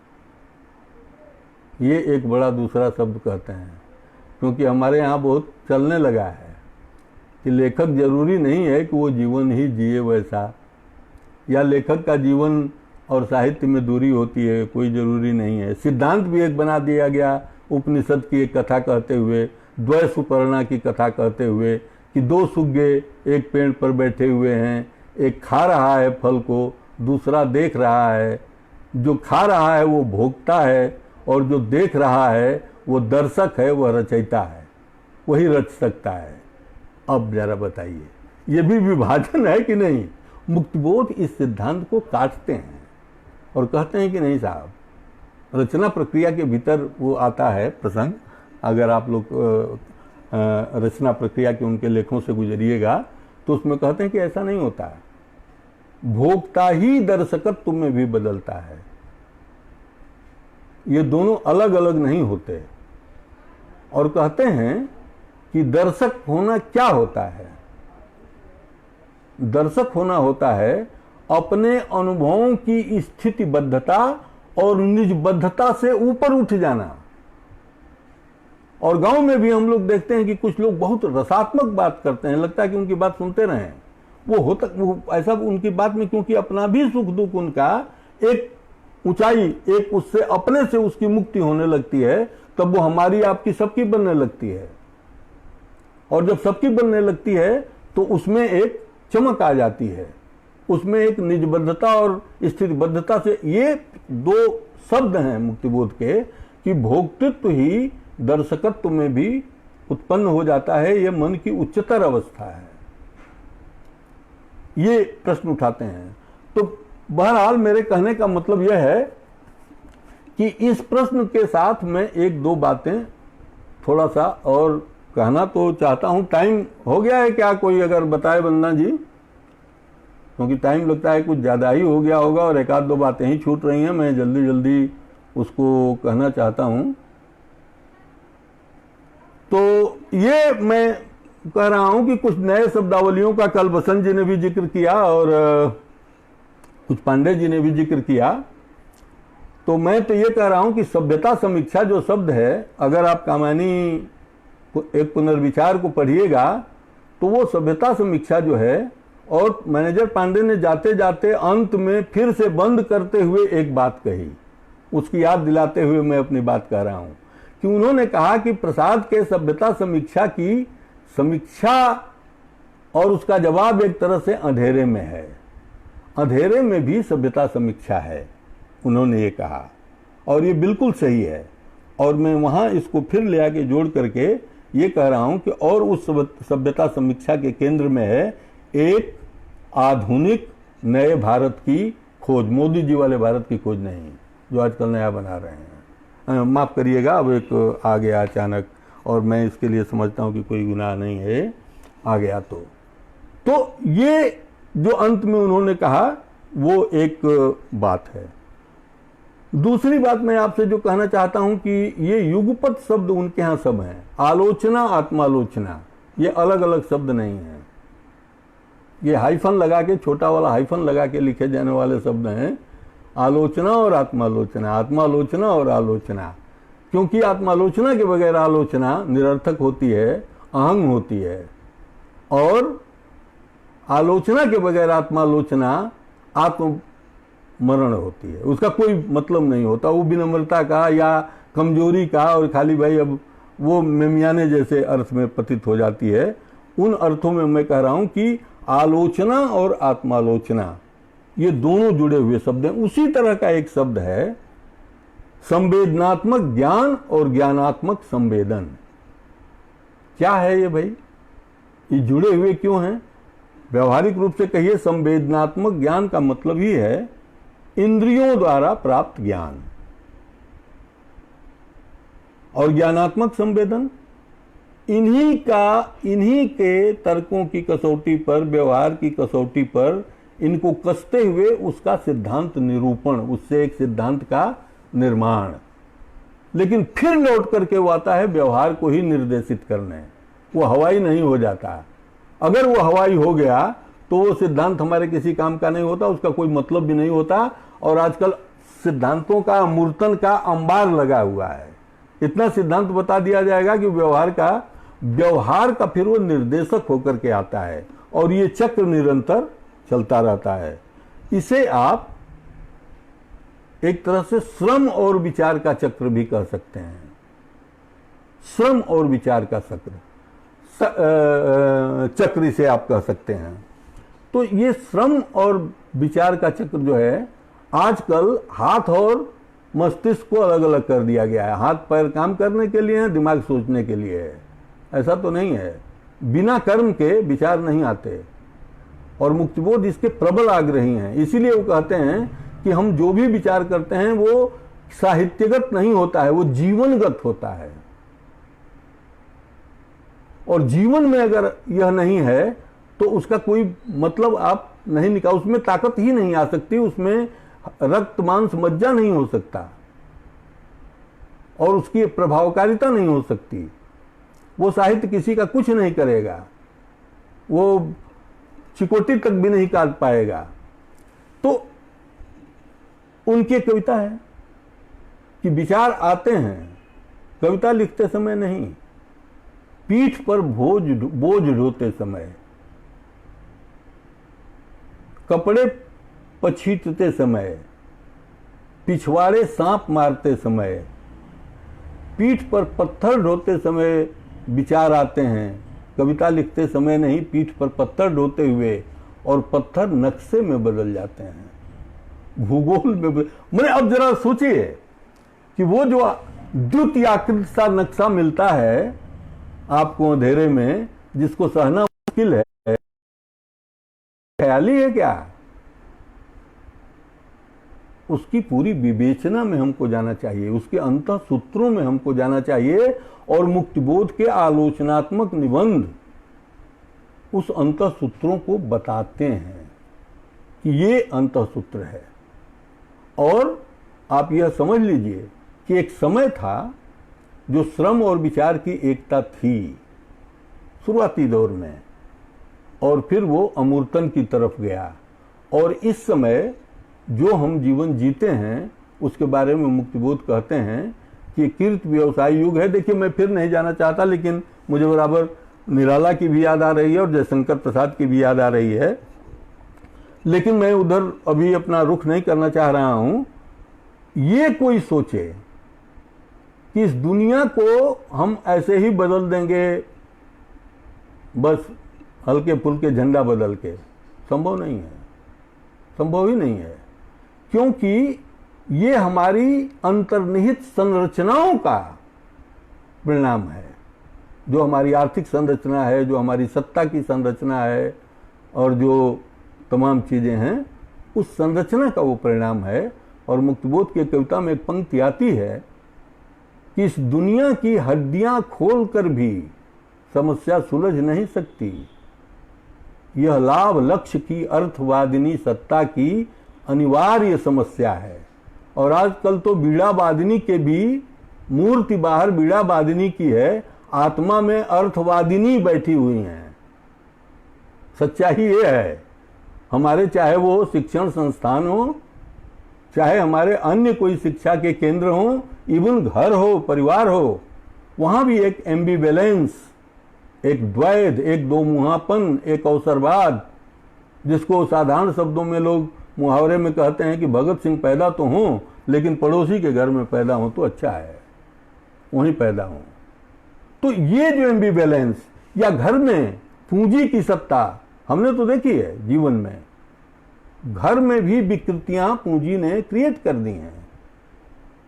एक कमाने वाले सदस्य का कि बच्चे की जो देख रेख या उसके प्रति जो आदर्श ने, और मुहावरा भी है, कमाऊ पूत सबको प्यारा होता है, लेकिन कमाना तो कृषि भी है।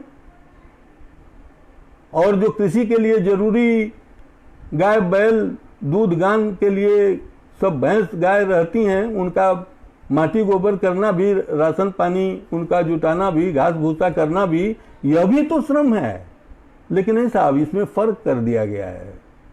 ये दोनों श्रम एक तरह के श्रम नहीं है, एक नीचा श्रम है, एक ऊंचा श्रम है।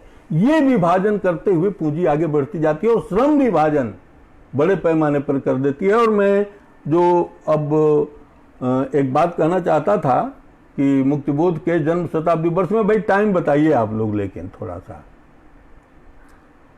कोई भी इशारा कर दे कि मतलब अब ज़्यादा तो एक दो बातें और हैं, मैं जल्दी जल्दी में निपटाने के, मैं इसीलिए मैं थोड़ा भागते हुए बात कर रहा हूं कि कुछ बातें ज़्यादा थोड़े थोड़े टुकड़े टुकड़े में भी हो जाएं तो अच्छा होगा।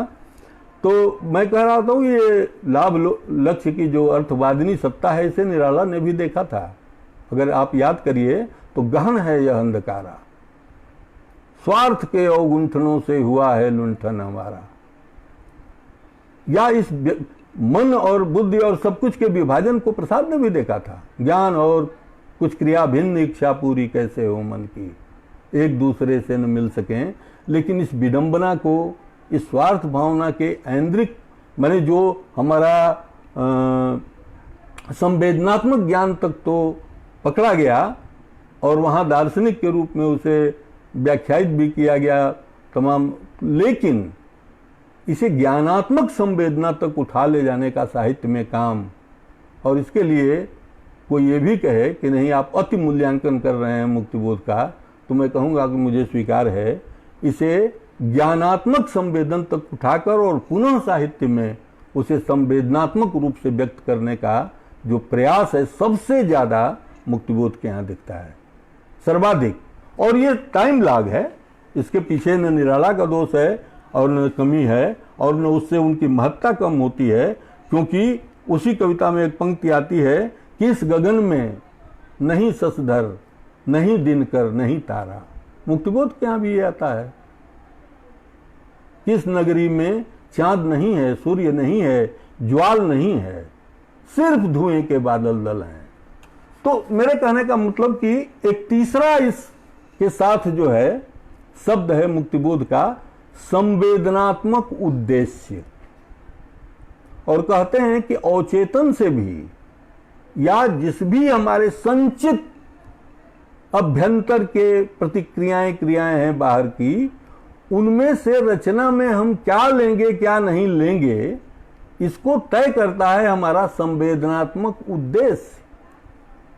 संवेदनात्मक उद्देश्य, अब सोचिए, अब इसको लोग कहेंगे कि बताइए ये तो ये कर रहे हैं, ये एक सेंसरशिप है, ये संदेशात्मक उद्देश्य को दरोगा बना रहे हैं। नहीं साहब, ये दरोगापन का काम नहीं है। वो कौन सी चीज उस प्रमुख चीज को महत्वपूर्ण बनाएगी, उसके भाव अनुसंग को मजबूत करेगी। क्योंकि अन्य बहुत सारे प्रसंगों के भाव प्रसंगों के साथ कोई कविता खड़ी होती है ना, तो उसका निर्धारण संवेदनात्मक उद्देश्य के दृष्टिकोण से होता है। और तब मुक्तिबोध कहते हैं कि ये संवेदनात्मक उद्देश्य भी अगर हमारे प्रयोजन के, संवेदनात्मक प्रयोजन के अनुकूल नहीं है, और प्रयोजन शब्द भी उसमें डाल देते हैं। अब जरा सोचिए, प्रयोजन शब्द जब वो डालते हैं तो ये कहना चाहते हैं कि अगर प्रयोजन हम इसलिए डाल रहे हैं, निबंधों में वो है, मैं कोट करके पढ़ नहीं रहा हूँ, सब इतना रखे भी हूँ, मुझे पढ़ने में मज़ा नहीं आता, इसलिए मैं बातें सिर्फ ये कर रहा हूँ कि प्रयोजन। तो कहते हैं कि मन जो है वो बना जिस तरीके से है, तो इतना आसान नहीं है उन प्रयोजनों पर लगातार बने रहना।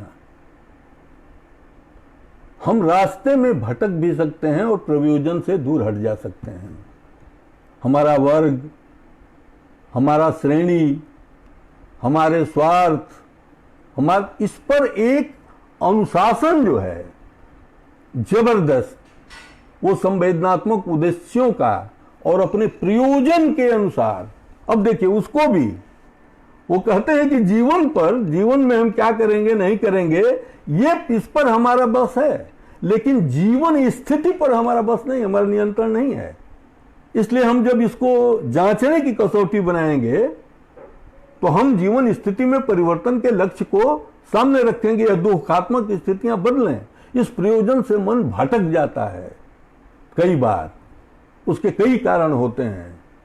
तो मुक्तिबोध उसके परत दर परत पहलुओं तक का अपने समीक्षात्मक निबंधों में विश्लेषण करते हैं। तो मैं ये कह रहा था कि वो कहते हैं कि अंततः साहित्य रचना मनस तत्वों के जरिए होती है, जो आभ्यंतरीकृत जगत है, इसलिए वो मूलतः मनोवैज्ञानिक प्रक्रिया है, मूलतः। और उस मनोवैज्ञानिक प्रक्रिया पर एक निगाह बिना रखे और उसको समझे हम आलोचना को समृद्ध नहीं कर पाएंगे। ये फ्रायड और मार्क्स को मिलाना नहीं है, ये गलत है, ये समझ गलत है। और मैं इस पर और बातें करता, लेकिन मैं अब सोचता हूं कि बहुत भारी हो जाएगा अब इस पर बहुत बात करना। लेकिन एक दो बातें मैं आपसे इसलिए कर रहा हूं कि ये भी ध्यान में रखना चाहिए कि एकमात्र मुक्तिबोध ऐसे वाहिद रचनाकार हैं जो मनोविज्ञान की भी समाज ऐतिहासिक व्याख्या करते हैं, उसे छुट्टा नहीं छोड़ देते, मन की केवल वो दुनिया है। नो, दूसरी बात वो कहते हैं, वो छुट्टा जब नहीं छोड़ते हैं तो उसकी वजह है, वो कहते हैं कि जीवन संज्ञा वो ऐतिहासिक सामाजिक है, काल जो है ऐतिहासिक है, वो इतिहासहीन काल नहीं है, समयबद्ध है, और सत्य समयबद्ध है, कालातीत नहीं है। कालातीत सत्य का कोई अभिपुष्ट अपने आप में नहीं है, वो कहे भाई ये कालातीत है, बात खत्म। लेकिन कालबद्ध सत्य में बदलाव है, कोई परिवर्तन है, इसलिए वो उसको आप प्रमाणित कर सकते हैं। और मैं जो बातें ये कह रहा हूं कि मैंने कहा कि नक्सलवाड़ी के क्षेत्र में नामवर जी ने जो भी देखा नक्सलवाड़ी के होने के बाद, लेकिन मुक्तिबोध को एक और मैं बात आपसे कहना चाहता हूं कि इतने अपने काल में धंसा हुआ कवि भी इतना ज्यादा अपने समय में, अपनी धरती में, जैसे वो एक कहते हैं ना, वो मैं बात कह चुका हूं, उसको सूत्रात्मक रूप से कहते हैं मुक्तिबोध कि कलाकार से वैज्ञानिक और वैज्ञानिक से कलाकार तुम बनो यहां पर बार बार, ताकि मिट्टी को छू के भी बता सको कि इसकी उम्र क्या है, संवेदना को छू के भी बता सको कि इसकी धारावाहिकता क्या है। तो मैं ये कह रहा था कि वो सत्य के कालबद्ध अवधारणा और जीवन के ऐतिहासिक अवस्था के विकसन की प्रक्रिया के चिंतक हैं। वो उसे बिल्कुल केवल मनोजगत की चीज या कालातीत चीज के रूप में, या हमारे कुछ ऐसे चिंतकों की तरह कि भारत में अतीत व्यतीत ही नहीं होता, हमारे यहाँ अतीत व्यतीत नहीं होता, इस तरह के सपाट और ये बहुत गलत सिद्धांत भी है जिसका आजकल हम लोग प्रयोग देख भी रहे हैं, लेकिन मैं उधर नहीं जाना चाहता। बहरहाल तो मैं ये कह रहा हूँ कि इन चीज़ों को अगर देखिए तो मुक्तिबोध उस गड़गड़ाहट को सुन रहे थे। मरने से पहले उनकी कविता में आता है कि मुझे बार बार लगता है कि छिड़ने ही वाली है युग व्यापी एक बहस, होने ही वाली है भारी जद्दोजहद। 67 में क्या हुआ, 64 में तो चले गए मुक्तिबोध। 67 में टूट गई कांग्रेस ऊपर से नीचे तक, संबित सरकारें बनी, नक्सलवादी का आंदोलन जनरेट हो गया जो देश भर में एक नए किस्म का आंदोलन था। और वो कहते थे कि मैं विचरण करता हूं एक फैंटेसी में, यह सच है, यह फैंटेसी कल वास्तव होगी। वो क्रांति के नियतिवादी, वो बदलाव के नियतिवादी कभी नहीं है कि कभी न कभी तो होगा। नहीं साहब, इस ये कहने से तो माने कभी न कभी तो होगा, ठीक है, वो नहीं करते थे। इसलिए मैं कहता हूं कि वो आगामी संघर्षों के, वो भविष्य के संघर्षों के को देख पाते थे वो, और सामाजिक में उनके अनुभव सही भी ठहरते हैं।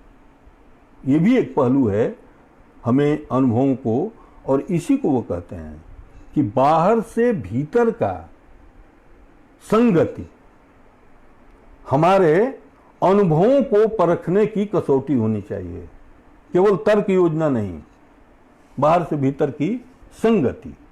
और वो संगति आप देखिएगा, एक साथ सोते हैं, एक साथ खाते हैं, एक साथ रहते हैं, जन मन उद्देश्य अंधेरे में।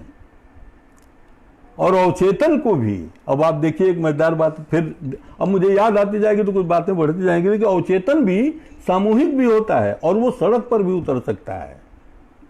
किस रूप में सड़क पर उतर सकता है? उन अवचेतन के उन प्रारूपों को रखने, जैसे वो कहते हैं ना, अंधेरे में जो शोभा यात्रा निकली हुई सी है, कहते हैं ये शोभा यात्रा है किसी मृत दल की। पहले उन्हें संदेह होता है कि प्रश्नवाचक वहां लगा हुआ है कि ये शोभा यात्रा है किसी मृत दल की, लेकिन पूरा जब वो जुलूस देख लेते हैं तो कहते हैं कि यह शोभा यात्रा है किसी मृत दल की, इसकी मृत्यु होगी। ये निश्चयात्मकता। और फिर जागते में आ जाता है वह स्वप्न, तो क्या पाते हैं कि अरे वो तो जुलूस के चेहरे मुझे दिखते हैं विभिन्न ऑफिसों, दफ्तरों, कार्यालयों में बैठे हुए, करते हुए आदमी के विरुद्ध षड्यंत्र। संगति, बाह्य और अंतर में असंगति नहीं, संगति। संगति एक दूसरे संदर्भ से की, जो अपने अनुभव निष्कर्ष वो निकाल रहे हैं, और अगर कहीं दिखता है तो फिर ठहर के वो सोचते हैं। इतना सोचने और इतने अपने काट छांट करने वाले कवि के बारे में तो ये केवल मुक्तिबोध नहीं, हम लोग भी हो सकते हैं। हमें उस दायित्व बोध को समझना होगा और उसको अपने इसमें लेना होगा। और मुक्तिबोध से मुझे तो बार बार यही प्रेरणा मिलती है, मैं अपनी बात कर रहा हूं सब समीक्षा कविता पढ़ते हुए, कि मुक्तिबोध की कविताएं मित्र कविताएं हैं। वो जितनी हमारी आलोचना कर लें, वो जितनी अपनी आलोचना आत्मभर्सना कर लें, लेकिन तुरंत हाथ बढ़ाते हैं, कहते हैं कि तुम हमारे मित्र हो।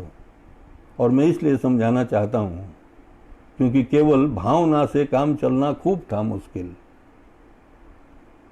कहां वह वंचना का एक साधक, कब वह वंचना का एक साधक अस्त्र, कब वह ज्ञान का प्रतिरूप, इसे तय करना भी बड़ा मुश्किल होता है। इसलिए जो आज नहीं भी दिख रहा है उसे देखने की कोशिश करो, उस अंतर्विरोध को पकड़ने की एक साहित्यिक की डायरी है। और क्या, एक साहित्यिक की डायरी अपने से बहस है, दूसरों से भी उसमें कुछ बहस है, लेकिन अपने ही और उनकी कविताओं में उनके भूतपूर्व रूप भी आते हैं जिसे भी लोग मुक्तिबोध मान लेते हैं कि यह मुक्तिबोध ही है। जबकि मुक्तिबोध बार बार कहते हैं कि फैंटेसी में हम अपने अपने निगूढ़तम भावों को जब व्यक्त करते हैं तो जरूरी नहीं कि हम ही वो हों, हम किसी और के, वो कोई और होता है, लेकिन उसे आत्मपरकता का स्पर्श देना पड़ता है। अगर आपको भी उसका अनुभव नहीं है तो आप आत्मपरकता क्या दे पाइएगा। और तब जाके वो कहते हैं, ये भी एक सिद्धांत आप लोग याद रखिए, कि हर काव्य चाहे वो यथार्थवादी शिल्प में ही क्यों न हो या यथार्थवादी नाम से ही विख्यात क्यों न हो, आत्मपरकता होती है, होता है कोई भी अनुभव। और इसीलिए शमशेर की तारीफ वो करते हैं जब वो कहते हैं कि भाव प्रसंगों की विशिष्टता के कवि हैं शमशेर। तो भाव प्रसंगों की विशिष्टता के माने वो उनका भाव प्रसंग है, और जिसकी बड़ी बारीक तहें पकड़ते हुए वो हम तक उसे एक वस्तुगत तथ्य की तरह से हमारे सामने, वस्तुगत प्रसंग की तरह हमारे सामने ले आते हैं। तो बहरहाल फिर मैं उन व्यवहारिक समीक्षा पर नहीं, लेकिन मैं ये कह रहा हूं कि इसको पकड़ते हैं। और तब आप देखिए, अंतिम संभवतः मैं अब बात कहना चाहता हूं कि जब जन्म शताब्दी बीती मुक्तिबोध की 17 में थी, 3 बरस हो गया, तो एक बार फिर मुक्तिबोध को मुक्तिबोध से ही लड़ा देने की कोशिश हुई। तो मुक्तिबोध तो अपने मुक्तिबोध से दूसरे थे, वो अपना छील छाल जो करते थे वो और उन्नत होने के लिए, यहाँ तक कि ब्रह्म राक्षस की कविता की वो अद्भुत लाइन है कि बुरे अच्छे बीच के संघर्ष से भी उग्रतर, अच्छे व उससे अधिक अच्छे बीच का संघर्ष, वो लड़ाई होती है मूल्यों के क्षेत्र में। तो वो लड़ाई लड़ने वाले, तो उनको लेकिन अब लड़ा कहाँ रहे हैं? कह रहे हैं कि मुक्तिबोध अंतरात्मा के कवि थे, अंतरात्मा के कवि, अंतरात्मा को महत्व देने वाले कवि, और अंतरात्मा और वैचारिकता, उनकी वैचारिकता और उनकी अंतरात्मा में टकराव था, उनकी कविताएं उस टकराव से पैदा हुई हैं। आप जरा, अब मुक्तिबोध को मुक्तिबोध से लड़ाना हुआ कि नहीं हुआ? और इसको एक सिद्धांत की तरह, ये बिल्कुल, और मैं अब नाम नहीं ले रहा हूं उन आलोचकों का, क्योंकि कोई माने मतलब नहीं है, अभी नाम उनसे क्या जाता है, प्रवृत्तियों को पकड़ना चाहिए। मुक्तिबोध का मुक्तिबोध की एक बहुत बड़ी लाइन है, और मैं फिर रख दे रहा हूं आप लोगों के सामने, जब मुक्तिबोध ये कहते हैं कि व्यक्ति रक्षा महत्वपूर्ण नहीं होती, प्रवृत्ति रक्षा महत्वपूर्ण होती है।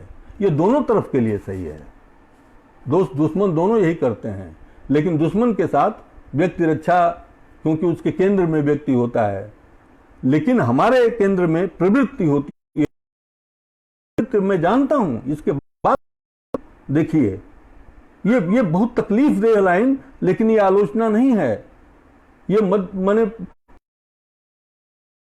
लोगों को, या जो भी प्रगतिशीलता का, या मतलब इसका कहते हैं कि हम हैं, उनको इस दुख को याद रखना चाहिए, और खुद को इस पहलू से भी सोचना चाहिए कि हम किसी की उपेक्षा न कर पाएं, लेकिन एक लड़ाई भीतर भी होती है, अपने ही खेमे में भी होती है, और मुक्तिबोध अपने खेमे में रह के भी अपने से लड़े, और उनसे तो लड़े ही जिनके आंदोलन के साथ वो नई प्रवृत्ति के धारा थी, उसके जो 2 हिस्से थे, उसमें निम्न मध्य वर्ग के साथ, उसमें देवी प्रसाद मिश्र ने एक बहुत अच्छी बात कही है कि मुक्तिबोध मध्यवर्गीय प्रवृत्ति के हैं, यह नहीं है, उनका तो सर्वहाराकरण हो चुका था, उन्होंने अपना वर्गापसरण कर लिया था, लेकिन वो बराबर अपने को मध्यवर्ग का, निम्न मध्यम वर्ग का प्रतीक, एक त्रासद पर सकते हैं, ताकि एक ग्रेट इंडियन डिबेट चलाई जा सके। मुझे लगता है कि इसमें सच्चाई का अंश है, इसमें दम है। तो मुक्तिबोध कहते हैं कि मुझे मालूम है कि संभव है कि मेरे ही शिविर में मेरी हत्या कर दी जाए, और दारा सिकोह और औरंगजेब की जोड़ी लंबे समय तक चलेगी। लेकिन अब ये इस तकलीफ को महसूस हमें करना चाहिए कि जब आप सत्य के लिए प्रतिबद्ध होते हैं तो अपनों से भी हृदय विदारक संघर्ष हो सकता है, और मुक्तिबोध ने निराला की ही तरह, इसलिए ये कहना कि मुक्तिबोध पश्चिमी में माने एजरा पाउंड, टी.एस. इलियट और इन लोगों के खांचे में पड़ने वाले कवि हैं, मुक्तिबोध ठेठ रूप से, और जानते हैं मुक्तिबोध के सबसे प्रिय कवि, अन्य बहुत सारी बातों के लिए उनको निराला, और निराला पर लिखा भले नहीं, लेकिन निराला का जहां जहां भी उन्होंने वर्णन किया है, तो बहरहाल ठेठ रूप से वो कबीर उनके परम प्रिय हैं। अब दसियों बार ऐसे वो नहीं मध्य युगीन भक्ति आंदोलन एक पहलू में सवाल उठाते कि क्यों कबीर मुझे अभी समकालीन और ज़्यादा आधुनिक लगते हैं, तुलसीदास की वनस्पति, तो उस पर बोल चुके हैं नाम, अरे मैनेजर पांडे जी, मैं उस पर बहुत बात नहीं करूंगा, लेकिन जब वो कहते हैं कि अंतिम अर्थों में तुलसीदास जी भले रामविलास शर्मा जैसे आलोचक मुझे बलगर मार्क्सिस्ट कहें या बुर्जुआ कहें, लेकिन अंतिम निष्कर्षों में तुलसीदास सामुंती मूल्यों के ही कवि ठहरते हैं। क्योंकि राम की उदात्त छाया में बैठ करके हम अपने हृदय का विस्तार कर सकते हैं, लेकिन राम चूंकि इस जगत को रचते हैं और तुलसीदास उस जगत के सारे विधानों को अनिवार्य बनाते हैं। तो बहरहाल मैं उस संदर्भ को यहाँ अभी नहीं छू रहा हूँ, लेकिन कबीर उनकी कविताओं में बार बार आते हैं, कई रूपों में आते हैं। उस चोट के गंभीर दोहे सा भी आते हैं जब वो कहते हैं कि हमें ऐसा सिद्धांत चाहिए कि जिससे बख्श हो, सिद्धांत सा मजबूत, भीतर भाव गीला हो। स्मरण में आए उस चोट के गंभीर दोहे सा, जो अंदर से सहारा दे, बना दे प्राण लोहे सा। ये कौन चोट का दोहा है? गुरु कुम्हार सिसकुंभ है, खटखट गड़गड़ काढ़े खोट, अंदर हाथ सहार दे, भीतर भीतर चोट। ये समीक्षकों के लिए भी नसीहत है कि कैसे होना चाहिए सिद्धांत का भी, जिसे पौलो निर्दा कहते थे कि आलोचक के हाथ को राजगीर का हाथ होना चाहिए, यानी जब वो तोड़े को तो किसी चीज को। तो मैं समझता हूं कि एक तो ये बात, और ऐसी बहुत सारी पंक्तियां हैं जिसमें कबीर आते हैं। ये दो पाटन के बीच में भी तो कबीर की याद दिला देगा आपको, दो पाटन के बीच में साबित बचाने को। तो मेरे कहने का मतलब यह है कि इस दुनिया की हड्डियां खोल कर भी समस्या सुलझ नहीं सकती। और ये सारी चीज़ों के साथ जब वो कहते हैं तो एक उदाहरण दे करके मैं बात खत्म करता हूं कि संरचना को तोड़े बगैर कुछ नहीं होगा। तो मैं एक उदाहरण देता हूं अर्थशास्त्र के भीतर से कि देखिए, दो चीज़ों के दाम एक हो सकते हैं, जिसे मूल्य कहते हैं, आप प्राइस कहते हैं। वो दोनों भिन्न भिन्न गुणों के हैं। मैंने एक किताब और एक खिलौने का दाम एक हो सकता है। 50 रुपया मान लीजिए कि एक किताब हो और 50 रुपये का वहीं एक खिलौना हो। आप दोनों में से जो चाहिए लीजिए, 50 ही रुपया आपका खर्च, 50 ही देना पड़ेगा। लेकिन दोनों के गुण अलग अलग हैं। वो कौन चीज है जो इन दोनों के गुणों का अपवर्जन करके इन्हें समान बना देती है? ये सोचना होगा। तो मैं इसके विस्तार में नहीं जाऊंगा इस अर्थशास्त्र के। इसके जरिए जो निकलने वाला ये अमूर्त, वो कहते हैं ये अमूर्त श्रम है जो उन दोनों में लगा हुआ है, 50-50 रुपए के बराबर। इस तरह श्रम भी रुपया हो चुका है, वस्तु हो चुका है इस समाज में। और मुक्तिबोध ने इसकी बहुत सारे कविताओं में इसकी छायाएं आएंगी और उसको हमें पारिभाषिक रूप से पकड़ना भी पड़ता है। इस नाते संकेत कर दे रहा हूं। अब देखिए कि ये विनिमय मूल्य है, अन्यथा और ये कुछ नहीं है, विनिमय मूल्य है। और ये समाज में मौजूद ऊपरी समानता दिखा रहा है। समाज में मौजूद ठोस गुणों को किताब और उसको वही रहने देता है अलग अलग। अब इसका जरा सामाजिक रूपांतरण करिए। जैसा डॉक्टर अंबेडकर ने कहा कि वोट के मामले में हम सब लोग बराबर हैं, नागरिक हैं। एक वोट और उस सबका एक वोट, और उस एक वोट का सबका एक ही मूल्य, एक। यहां बराबर हैं हम। लेकिन क्या सामाजिक जीवन में ही भी यही है बराबरी? जिसको अंबेडकर कहते थे कि अगर इसे हम दूर नहीं किए तो हमारा लोकतंत्र संकट में पड़ जाएगा। नहीं है। अमीर हैं, गरीब हैं, उनके बीच खाई है, जात है, पात है, संप्रदाय है। यहां तक आप ले लीजिए कि कहा जाता है कि सब कानून के सामने सब बराबर हैं। क्या यह सच है? कानून के बराबर कानून के सामने सब लोग बराबर हैं? नो। आप एक सिपाही के सामने अपने को खड़ा करके, एक निरीह आदमी को और एक किसी प्रभु वर्ग के आदमी को खड़ा करके देख लीजिए, कानून की बराबरी समझ में आ जाएगी।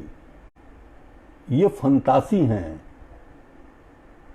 केवल डंडे से सत्ता नहीं चलती, केवल डंडे से कोई व्यवस्था नहीं चलती। वो फंतासी भी रचती है। और पूंजीवाद, जयशंकर प्रसाद को याद करिए, चरणों में थी उतना गतिमान, के जरिए वो अंतर्विरोधों को ढकने की नई नई फंतासियां विकसित करता है, अमूर्तन पैदा करता है समाज में।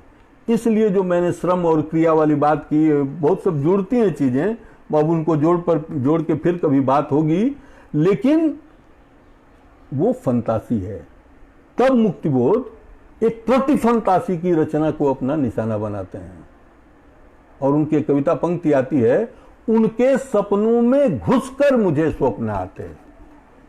मैं उनके सपनों को समझता हूं और उनके सपनों के बरखिलाफ एक दूसरा स्वप्न रचने की कोशिश करता हूं। अब उसमें कितना सफल है कितना नहीं है ये हमको आपको तय करना है, लेकिन निवेदन इतना है कि मुक्तिबोध बहुत बतियाना हमसे चाहते हैं।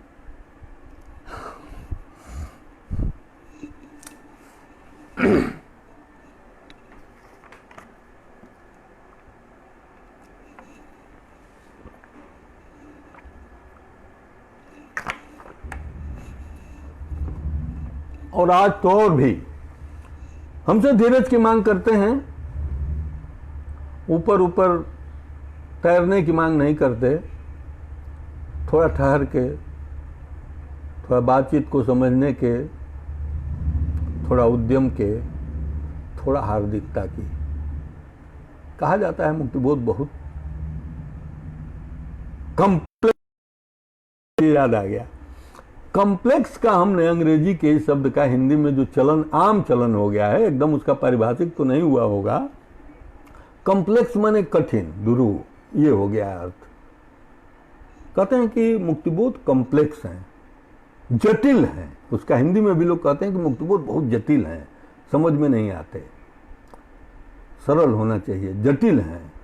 तो हम कहते हैं कि हाँ मुक्तिबोध जटिल हैं, क्योंकि प्रकृति भी जटिल है लेकिन वो सुंदर है, हारमोनी है उसमें। मुक्तिबोध की कविताओं में भी हारमोनी है। उस जटिलता को हम समझें। असल में हम कॉम्प्लिकेटेड कहते हैं, कॉम्प्लिकेटेड माने दुरूह,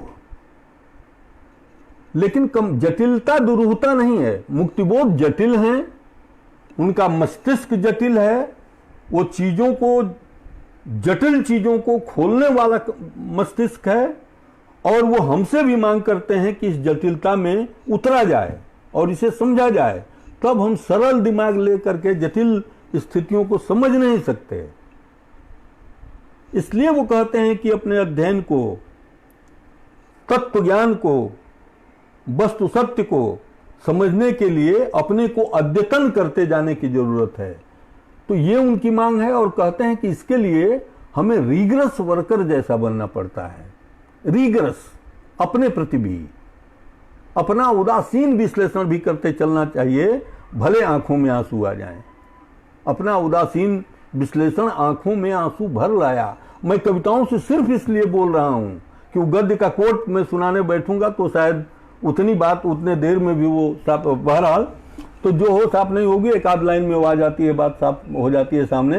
तो ये निवेदन करते हुए कि मुक्तिबोध जटिल जरूर हैं और उस जटिलता को हम नहीं समझेंगे तो सरल ढंग से जीवन समझ में कहाँ आता है। आजकल तो छवियों का युग है, जो छवि दिखा दी जाती है। अगर गिद्ध की छवि भी हमें दिखा दिया जाए बहुत सुंदर, तो हम नहीं देखेंगे कि वो हमारी ना आंखें, हमारी दृष्टियां नोचने के लिए आ रहा है। और हमारी पूरी सभ्यता के भीतर से भी अगर हम इस एनालिसिस में नहीं उतरेंगे, सभ्यता समीक्षा नहीं करेंगे कि कहाँ कहाँ विवर है, दरार है, तो मैं इसीलिए कहना चाहता हूँ कि मुक्तिबोध एक तो आधुनिक नए भारत के आर जनतंत्र के रोग लक्षणों को पहचानते हुए, क्योंकि उसी का मानवीय पुनर्विचार में उन्होंने कहा कि मनु इस नई अभिनव प्रजा सृष्टि का जो नायक बनने वाला है, तो इस उदार जनतंत्र में उसकी नसों में सामंती खून बह रहा है, तानाशाहियत का। ये मुक्तिबोध के शब्द हैं कि अपने मूल से विच्छिन्न होने के बावजूद, यानी कि अब उस तरह का क्लासिकल सामंतवाद भारत में भी नहीं रह गया है, तो एक अर्ध औपनिवेशिक, अर्ध सामंती स्थिति हमारे देश में है। और हमारे लोकतंत्र की नसों में, जिस लोकतंत्र के हम वासी हैं, जिस उदार जनतंत्र के हम वासी हैं, उस उदारतंत्र के नसों में एक तानाशाहियत का खून बना हुआ है और उसकी जड़ें कमजोर हैं लोकतांत्रिक, इसलिए। और इसी को मुक्तिबोध ने उस मृत दल की शोभा यात्रा में देखा कि यह सत्ता अब फासिस्ट होती जा रही है। और वो देखा तो आज 50 वर्षों बाद भी हम यह नहीं कह सकते कि सत्ता के इस चरित्र में विकास ही होता गया है। एक तरह से मुक्तिबोध वैचारिक रूप से कहा जाए तो हिंदी में तानाशाहियत की विकास प्रक्रिया के लिए ग्रामसी जैसा अध्ययन करते हैं अपनी रचना से, आलोचना से, निबंधों से, लेखन से। इतनी बातें ही करके मैं आज अपनी बात समाप्त करूँ।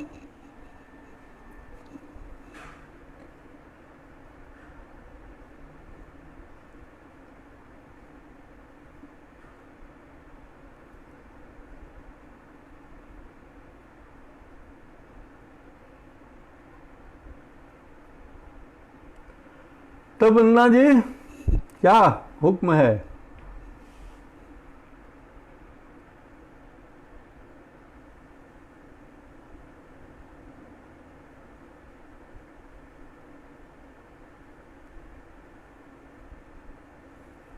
कोई बात हो, नहीं तो फिर अब बंद किया जाए। आपने जी बहुत सांसत में मैं पड़ गया था और मैं तो सांस लेने के फुर्सत भी नहीं मैं पा रहा था कि क्या करूं, कैसे बोलना है, क्या करना है। तो आप लोगों को जैसा भी लगा हो, मुझे जिस तरह से कहना आया, जिस तरह जो बातें दिमाग में थीं मैंने रखी, मैं उसे कोई बहुत व्यवस्थित करने की